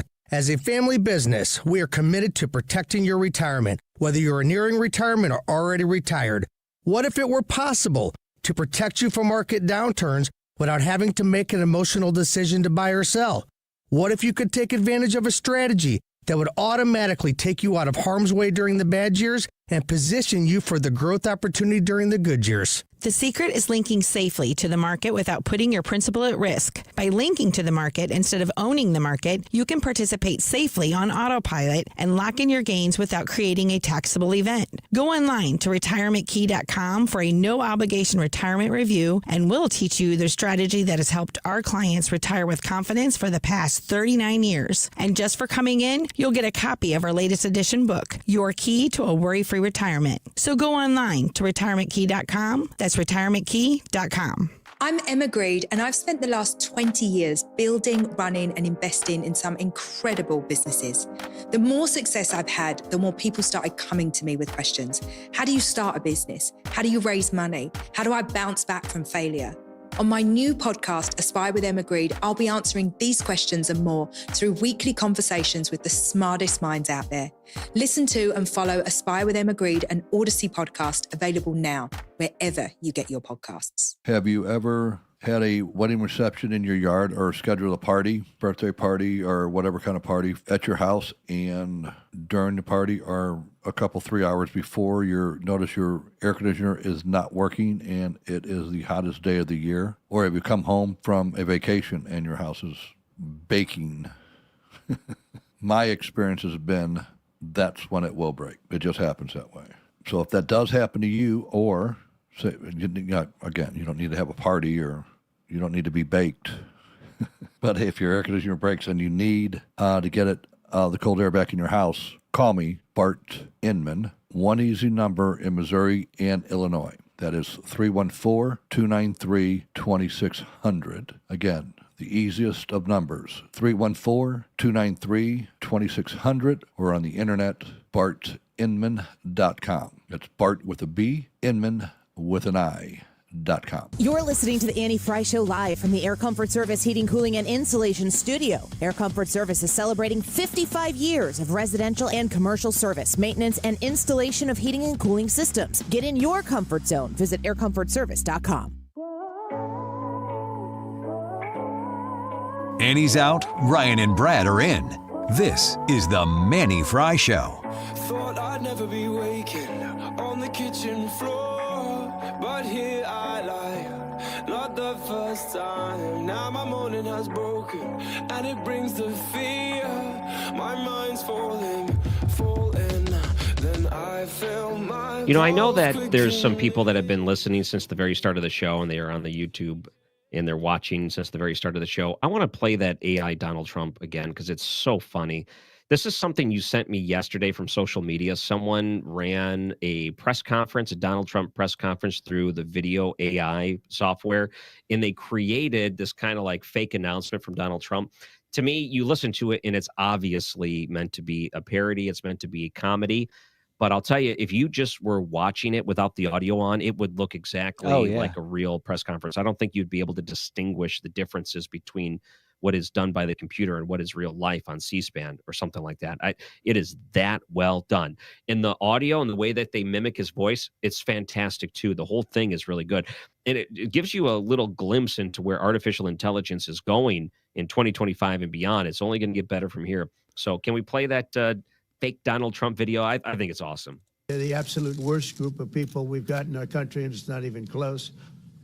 I think we'd all be better off with them gone. But as I was saying, my administration and I have been taking careful note of the work of Colossal Labs, the biotech company that resurrected the dire wolf. If they can bring back wolves, they can bring back dinosaurs. Terrible lizard. That's what dinosaur means if you break it down. But picture this, folks. Velociraptor, mounted Border Patrol agents. They'll rip your head clear off. pterodactyls patrolling the skies, velociraptors on the ground, to prevent the immigration apocalypse we may have to counter with a dino-apocalypse, folks. It's true. I love that so much. That is so funny. I'll tell you, listening to it with headphones on, you can hear like the pacing and the cadence is right on. The impersonation of him is right on through the computer. It's a little wavy. The voice is a little wavy. So you can tell that is definitely generated by a computer. But other than that, all the other earmarks are like dead on. Yeah. It's like whenever you listen to somebody do a good impression of somebody, they pick up on the little things, and those little things are what your brain cues in to know that. Like, for example, when he was talking about, we might have to bring dinosaurs back, terrible lizards. It's what it means if it breaks it down. That's the way he speaks. It's his speech pattern. Exactly it. And, it's something that might get overlooked in an impression or something like that, but they bring that back, which is really great. It's hilarious to see. Who was it? I haven't heard a good Shane Gillis Trump impersonation in a while, but he used to do some good ones there for a while. Shane Gillis does some good ones. On X, Sean Farash does a really good one. Tyler Fisher is another comedian that does a great one. Tyler Fisher, the one that also does the Jordan Peterson. Yes. He's very good at that too. So, okay, let's go to these polls. But if you wanted to see that, I don't even know where that's posted, but I'm sure it's all over social media because the way you sent it to me. Yeah, I'll retweet it. Retweet it. It was so good. I want to look up who created that and see if they got other ones because it's that impressive. Here's one from the New York Post, a story, shocking poll showing Democrats still languishing behind Republicans on economic issues. Stunned CNN analyst Harry Enton on Monday. He's the network's number cruncher, marveled at Democrats' inability to close the gap with Republicans to what is typically the most important issue to voters, which is despite recession, jitters, stock market volatility, and President Trump pressing forward with a tariff plan. He goes through and looks at some of these numbers, and it's like party with a better economic plan. If you go back to 2024, this time last year, they looked at the GOP +9. Now, the last poll that came out, +12 for the GOP. Yeah. They've gained 3 points. And this is back from when things were not great with Joe Biden, and they've gotten even more confidence. Party closer to your economic views. In May of 2023, the GOP was +11. May of 2025, +8 points still for the GOP. So margin among registered voters is still pretty large margin. Not as much, but still large. And this is despite everything else that's going on in the world right now. That doesn't surprise me, but it surprises them. Do you think they're going to start getting it soon, or I hope they don't? No, not anytime soon. I think it's a ideology. It's going to take something to shatter their worldview because right now they're in denial. And you listen to him talk. I think we were listening to Tim Walz yesterday, and he was saying they agree with us on the message. Whenever we listen to that podcast with the Democrat influencer, they agree with us on the message. It's just we're not doing a good job of conveying that message. And it's like you tried 6 ways from Sundays to convey your message, and they're not buying it. They're not in on it. They don't want it. They had 4 years of it. They saw what the results are. They're not It's not the way you're talking. It's what you are saying that is the issue. Yeah, and the message I think that a lot of Democrats had was you're a racist, guilty, compliant person that is part of the problem, and if you don't bow down and ask and beg for forgiveness, only the Democratic Party can give that forgiveness to you. Right. They made it so that an average person would look at that and say, all right, enough's enough, right? You've gone a little bit far. You've gone through, you might have these ideological things that you'll die on that hill, but everything you're dying on every hill now. Like every hill that you're on, you're dying on. You're not willing to move away from things, knowing that people just don't agree with you. And now you're saying you're not with us. So let's play some of this audio from CNN. And this is clip number 8, where the pollster is going through some of these numbers. Which is the party of the middle class has been a huge advantage for Democrats. I have polling from NBC going all the way back since 1989 when Democrats had a 23-point advantage. 2016, a 17-point advantage. But by this decade, we already started seeing declines back in 2022 where you saw that Democrats led, but only by 4 points, well within the margin of error. And now in our latest CNN poll among registered voters, which is the party of the middle class, it is tied. This, I think, speaks to Democratic ills more than anything else. They have traditionally been the party of the middle class. No more. Donald Trump and the Republican Party have taken that mantle away, and now a key advantage for Democrats historically has gone adios amigos, and now there is no party that is the party of the middle class. Republicans have completely closed the gap, Kate. Adios, amigos. I like that. Well, it's kind of like when Donald Trump called them bad hombres, Okay, adios, amigos. He's being realistic there. One, do you admire that he's just being realistic? I do. And he's been like that. Yeah, Harry Enten has been very, very good about just like these are the numbers, and this is like I remember they were talking about Trump approval maybe 2-3 weeks ago. He's like, this is some tough medicine for a lot of people to swallow, but here's the numbers, and it's like Trump approval is going up. What? So, and you can be an analyst and try to figure this sort of thing out, or you can just live in the world and understand that people are just tired a lot of what they're trying to be sold. And some of this part of me, is it okay to be skeptical on some of these numbers?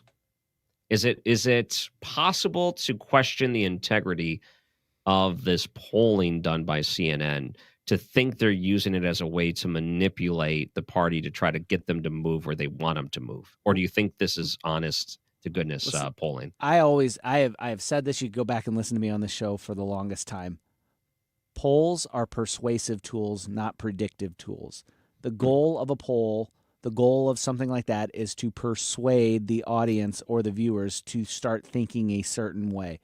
And one of the things you have to look at is who is commissioning the poll and what possible result or what possible benefit would they get from the result. Maybe it is like what you're saying. Maybe CNN's like, hey, you guys got to get it together. We want to show these polls. Maybe the Democrat Party will start moving back toward the center. Maybe this is the best result that they could get out of these polls. Some of those numbers you were reading off earlier about, the who's better on the economy, and the Republicans were plus 12. That was a Reuters Ipsos poll. That wasn't even a CNN poll. Right. So, I mean, maybe some of these polls can be trusted. Maybe this is the direction they're going. Who knows? Let me point this out, too, because it kind of goes to show you that we're not necessarily in the manipulation business. I say necessarily as a tongue-in-cheek. But we put a poll out, and we were transparent to say we're trying to put a poll out there to get this result because we want to see if it's possible. It's like a social experiment, a social engineering in a way. The way we phrase that, we're purposely trying to get a certain result. Who's to say pollsters aren't doing that in their own ways from the way they put the questions together, knowing the reaction that they want to get into the audience that they're trying to put it towards? I think that we look at this as a industry where their integrity's to the point where they would never divulge and trying to manipulate whatever the results may be. But I think it's very true that there's a difference between the polling they show you on a television screen on CNN versus the internal polling that happens behind the scenes during an election. They told you after the fact that their internal polling showed that Kamala Harris was not going to win. Yeah. They said all the interns and the advisors and the people behind the scenes, they knew things were not looking good in all these different swing states.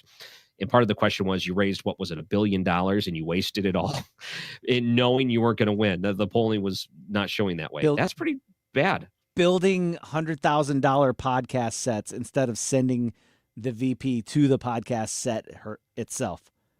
Yeah. And all of these things, it goes to show you the things that they trust versus they don't. But it's so funny because they put it out to you and tell you to trust things that they don't trust. That's kind of like politics in a nutshell, isn't it? Yeah. I know Ryan Wiggins may be listening right now, and he's like, oh, they're doing a polling topic without me. If he's not listening, his ears are ringing. Yeah, he's like, why do I have the urge to turn on the Annie Fry show right now? It's like this, the spidey senses are tingling. You're right. What's that poll at, by the way, while we're at it? Do we get 200 votes yet on that Yeah, we're YouTube over poll? 200, 213 right now. So we want to keep going. Let's see if we can get to let's say 240. Is it even closer than before? Is it past 95%? Oh, yeah, we're past 95. I'm so disappointed we didn't get 100% on this. Wouldn't that have been amazing? Like, that would have been, let's go play the lottery. I would have been shocked. I would have been floored. I know. If you're wondering what the poll is today, the poll is, do you have pronouns in your bio, yes or no? So if you haven't voted yet, jump on Annie's YouTube page and vote in that poll. Yep. There's a couple of other stories I wanted to get to. What should we go to next? Just because, for the sake of time, we're just going to do this one topic before we go to break. Did you see that article from Futurism? Learn to code backfires as comp sci majors suddenly have high sky unemployment. This kind of scares me a little bit because my son wants to get into computer coding and he's all on board for coding. What if those computer jobs disappear for him in the future because of AI? I don't like that because I need him to be self-reliant. I can't afford to take care of him when he's an adult. You have to get a job. I know. He was asking me about jobs in the car. We went to go pick up some pizza after the show yesterday, and he was like, okay, he was asking me about when he can get a job and what kind of jobs he would get. And I say, your first job is going to be one that's a really lousy job because you're going to get a job where you have zero experience, and they understand that you have practically the bar for what you would need to do to be reliable is so low because you're living with your parents. So they realize the people that they hire may just not show up because they don't really have that sort of responsibility to earn money. They're doing it for whatever purposes. So they understand they're going to pay you lousy for a lousy job for you to prove yourself. And then you might have other opportunities. And that's what your first jobs are going to be like. And he's like, oh, I don't like that.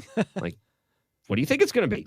And then he wanted to know, how much does a car cost? And I said, buddy, it's only going to get worse from here on out. Yeah. Because I said a lot of times kids, because they're living with their parents, their first job is earning enough money to buy a car. So they work and save. And that's kind of like a learning lesson for them. How much does a car cost? I said, if you were to find a beater that would be a death trap right about now, it's about $3,000. Yeah. He's like, Yeah. what? A Yeah. death trap is $3,000. Yep. Back in my day, you used to buy a $300 car. Yep. If you wanted one of those. Yep. Throw it away and then buy a new one next. In a couple Exactly. months. Wasn't worth fixing. You just you got rid of it. As long as the airbags would deploy, you're fine. And you just hope they weren't stolen and replaced with nothing like Jiffy Pop inside of there. So learn to code pushing is backfiring. They say Newsweek reports recent college grads who majored in computer science are facing high unemployment rates alongside the probability of being laid off or replaced by artificial intelligence if and when they do get hired. I took my kid to a local video game company. They make video games. And we did the tour, and they were just like showing him all the stuff. And he was seeing behind the scenes what it's like to work in a company where you use your coding like that. And he was like, this is the coolest thing ever. He was it was like, that was his Toys R Us, like to see all of those things. Like when I was a kid, he saw the toys. That was him seeing the toys. Yeah. And he's like, how great is that? For him, for a moment, he kind of like saw what the future looked like. Now I read these articles and it's like, okay, these things are going to exist for many people. And maybe you need to change career paths real quick. He's good at math, so that helps. I could find something with that. Yeah. Well, there'll always be jobs for him to do, and hopefully he can find something he likes that isn't going to be taken over by robots. Plumbing, electrical, 1, 2. Lots of money in that. That's the way to do it. All right. When we come back after the break, we're going to read the poll results and see where we're at. What kind of jail time are you facing if you kill a bald eagle? The number is actually not much. I was really shocked to find out that they make it sound like even if you accidentally run into one of these in your car, you're going to jail. Like they scare you into these things. Well, this happened in Virginia. So you want to know what the legal consequences are? We'll talk about that after the break too. And we hope that we can persuade you to go vote in the YouTube poll if you haven't done that already, because we're reading the results coming up too. I'm Ryan Recker filling in for the Annie Fry Show, 97.1 FM Talk.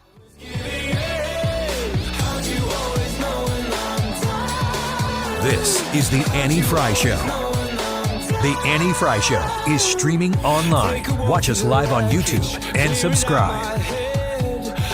Okay, it's probably past time that you call Point Pest Control because you've got pests around your house. Mosquitoes outside, ants inside, whatever the problem is. For us, it was certainly spiders. Point Pest Control is there to guide you through a solution. 636-798-0023. That's 636-798-0023. Online at pointpestcontrol.com. For mosquitoes, make sure that you are getting rid of those nasty critters when they're sabotaging your outdoor experience, when you are trying to have a party and sit on the porch or the deck or maybe hang out at the pool.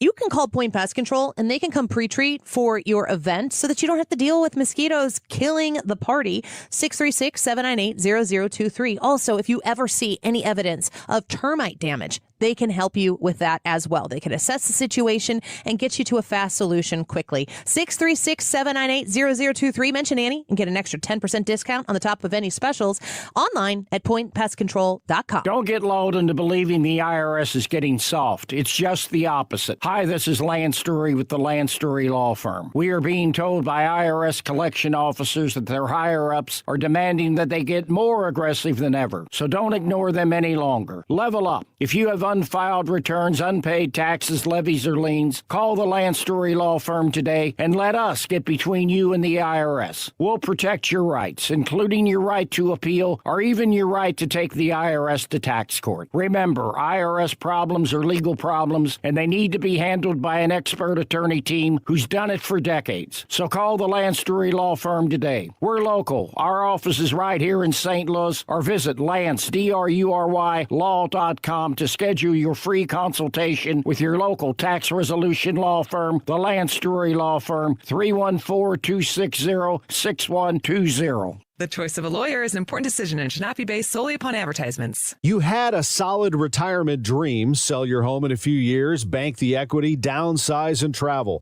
But with an unpredictable economy and the future feeling uncertain, you're wondering if that equity will still be there when you're ready.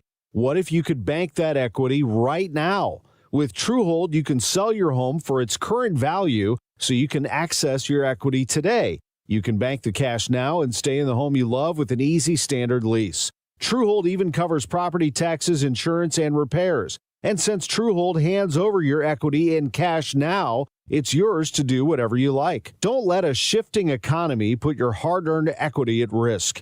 Visit Truehold.com and receive their competitive offer on your home in just 48 hours, based on its best current value, not what's coming. Call 1-855-300-9993 or visit Truehold.com. The smarter, faster way to cash out on your home's value without moving. That's Truehold.com. Hey, it's Mark Reardon, and whether you're looking for independent living, assisted living, or memory care, New Perspective gives you the freedom to live the life you love with just the right support. Beautiful apartments, amazing dining, plenty of activities. Check out npseniorliving.com today. New Perspective Senior Living, a friendlier approach to senior living. Today's YouTube live chat poll. Do you have pronouns in your bio? We're doing a little social experiment here, and we failed on that social experiment. We wanted to see if we could get 100% on a poll, and we did not. Although we are close, and we have 226 votes in, but we would like to get more. So jump on Annie's YouTube page, vote in the poll. Tell us, do you have pronouns in your bio? Why or why not? The time right now is 2:46. This time check is sponsored by Jerry Kelly Heating and Air Conditioning. It's time for a $98 AC tune-up. Hey, it's Mark Reardon on a Tuesday afternoon. Well, it finally happened. You knew it was going to happen. Elon broke pretty hard against President Trump. And on the big, beautiful bill, we'll have the very latest and a lot of reaction in the 3 o'clock hour. It's all coming up after Fox News. Hang in there. Annie's out, Ryan and Brad are in. This is the Manny Fry Show. The Annie Fry Show is streaming online. Watch us live on YouTube and subscribe.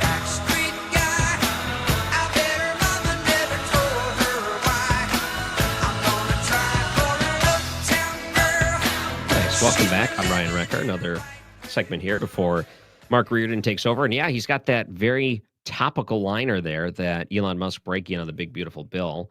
And rightfully so. I mean, if you just spent the last 3 months and you're someone that didn't have to deal with all this government stuff, but you wanted to do it to better your country, and you recognize there's a bunch of waste, and you pointed out where all that waste is, and realizing that it's only scratching the surface, and then next thing you know, they're adding more waste, I would say, yeah, I would be a little upset about that too. Which I don't think he's got a bad relationship with Donald Trump. I think he's entitled to be able to vent his frustrations knowing the position he was just in. And who knows, maybe Donald Trump listens to him. I know they want to get it done and they just want to get it off the table, but I know it's a tough thing to please everyone. All right, so I wanted to do this before we get to the poll results that are on the YouTube page. Man pleads guilty to killing eagles and hawks. That's plural. So this happened on March 31st, Virginia Conservation Police Master Officer Brian Bratton. That is a long title. Virginia Conservation Police Master Officer. Conservation Police Master Officer. How do you remember that? Let's say your kid is in school and they say, oh, what does your dad do for a living? Yeah, boy, it's a long title. Hold on, I He's gotta a look it up. cop. He's an Eagle cop. Cool. Concluded an investigation that began when it was waterfowl season, and they received information about someone that was poisoning hawks and eagles at the eastern shore. So when you think about it, you think guns, but no, you're setting traps and poisoning them. And there was a large amount. It said in a conversation, defendant admitted to killing over 20 juvenile and miniature bald eagles and hawks. That's a lot, 20. Now, you've heard before that there's some serious consequences for killing a bald eagle, right? Yeah, I've heard that. What do you think happens when you kill 20 bald eagles? Oh, man. Jeez. I think you go to jail, and I think you go to jail for a long, long, long time. The defendant was sentenced to 1 day in jail and 2 years probation. Soft. Wait. That's so soft. Was it an accident or on purpose? On purpose. He was poisoning and trapping these things, yeah. One day? And they were bald eagles? 1 day. Some were bald eagles, baby bald eagles, and That's some even were worse. hawks. Yeah. That's even worse. Juvenile and miniature bald eagles, which I'm guessing are teens, like the teenage equivalent. And he was also going towards red-shouldered and red-tailed hawks. What was so the 20 in total he got? Do we have a reasoning as to why it was only a day? He's anti-American. He just hates America. No. I mean, the judge did. Yeah, yeah. Well, maybe that's still the What did case. the- I mean, that could still what did apply. What did they Was feel this bad Judge for this guy? Boasberg? That's unreal. It's wild to me. There was a guy out by my parents' house who poisoned some blackbirds or some crows, and I remember driving by and seeing a bunch of dead birds in the field, and it was like this news story, what happened to him? Well, they found out this farmer had poisoned them, and he went to jail for 2 years, I think, for doing that. Wow, okay. Yep. So they didn't like his defense that the defendant used. It was not good enough, but enough to, I guess, sentence him to 1 day. He didn't get off the hook. All right. Where are we at on this YouTube poll right now? Ethan, are you here to talk about the results? Yeah, I guess I can if that's what you want me to do. Are we? Is it time to share yet, or do we want to discuss yet? I think I probably know the answer to both of your guys's. If I had to guess, I'm going to go ahead and assume that Mr. Recker. Well, hold on. You're going to assume? I'm going to assume that he is a no and that Brad is an absolute yes. Oh, the poll is: do you have pronouns in your bio? You know what happens when you assume, right? As he wears his John Deere shirt. I wear my John Deere shirt. Yeah. All right, let's ask this real quick, Ethan. Oh, you're looking at some comments. You want to read some comments, Brad? Yeah. So a lot of people here are basically saying the same thing. Jackie S. says, no, I refuse to join in their insanity. Mm-hmm. Then Vicky says, pronouns? Nope, never. JB says, pronouns are for confused people. The image in the in the morning mirror questions what sex they are daily. I'm not sure what that means, but they are for confused people, and now I am one of them. Kate says never. It's a bunch of crap. And then you should probably not get a 100 to 0 on a poll question of even asking, are you alive? Yes or no. So that's not going to stop us from trying. I had one more here. Where is she at? Kate said that no, her name tells you what her pronouns are. So, well, what about would the auto pen be used in an instant like this? Even if you said yes or no, maybe people, like you mentioned, there was one person that didn't know what they were voting. They clicked the wrong one. Yeah, we have to it messed up. We have to give Russell a little slack. He said this several times too during the show. I messed up. I made a mistake. So he was actually supposed to do that. So our polls are skewed. Yeah. But Ethan, you understand the idea of this poll question, right? The social engineering side. Yeah, absolutely, totally. So I don't think. Are you surprised? Did you think? Was there a chance that we would get 100% on one of them? Not on this one, no, because I know that, and honestly, I say it's a good thing because it shows that even if people are saying that they do have pronouns in their bio, that's a good thing if they're listening in and they're being a part of dialogue or sharing their thoughts, and even if they're disagreeing, I think it's a good thing that there are some people on the opposite side of the aisle that are joining in. So it's a good thing, while also you could argue being a negative thing in some sense. Yeah. Yeah. All right, so let's get the poll results here and All right. see where we're at. Well, congratulations. Your advocation for getting to 200 votes worked today.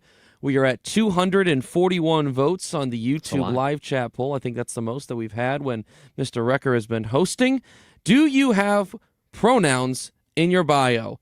96% say no. 4% say yes. And it's really probably more like 97.3 when you take into consideration 97.1. Russell, oh, nice. There you go. That doesn't add up. Forget the 80-20 topics. I want 97-1 topics. That's a promo right there. All right. So, Ethan, let me ask you this. Are you dating or are you married? I don't know much about your personal life. I'm married for a year as of, what's today, Tuesday? As of Sunday. That's awesome. Hooray. Okay. Yeah, I feel like we may have talked about this and I just completely forgot. It's okay. My life is forgettable to you. It's okay. No. One time, was I filling in and then did we ask someone from Fox News, the financial expert, to give you advice on I think we did. I think that that was a thing. I do remember that now that you mention it. Yeah, this was last year. And okay, let me ask you this: when you were dating, if a girl had preferred pronouns in her profile, would that have been an instant skip for you? Absolutely. I know that's all guys say that. Absolutely, 100%. Guys don't want those. I mean, that's a big red flag immediately, isn't it? Yeah, I think it communicates a message as to what you believe, and I believe that in a relationship, in a marriage especially, lining up on the important things politically, morally is important, and I would say that is an important one because eventually it'll go into how you raise your children. So I would say that that's important enough to where that would be a red flag to me. Yeah, that's a great point. Yeah. You know, I like that my wife gets me. So during this last election, she said, okay, this is what I'm going to do. Because now keep in mind, I live in a pretty liberal area. She was going to go to the polling place. And when she got up there, she's going to say, my husband already told me how to vote. See what they say. And I said, honey, please say that and come back and tell me how they reacted. The heads would have exploded.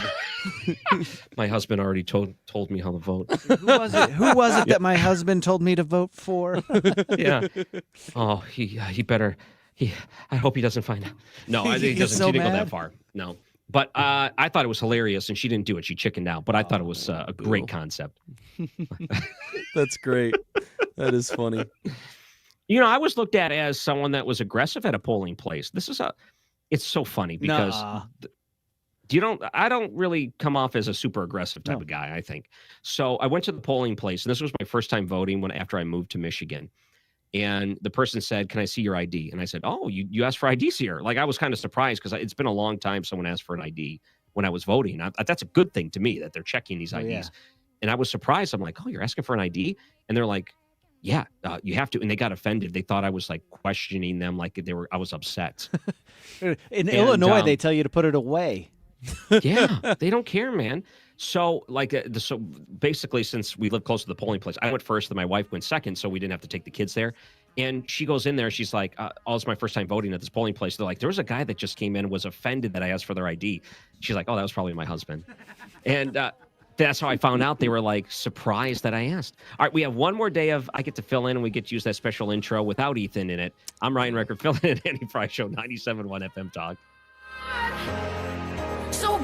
Stewart's American Mortgage and the Bagel Loan, 314-324-4440. That's 314-324-4440. When you are looking to buy a home, there are things you can do to become a competitive buyer. And the smartest thing you can do is right now, make that initial phone call or send that initial text message to my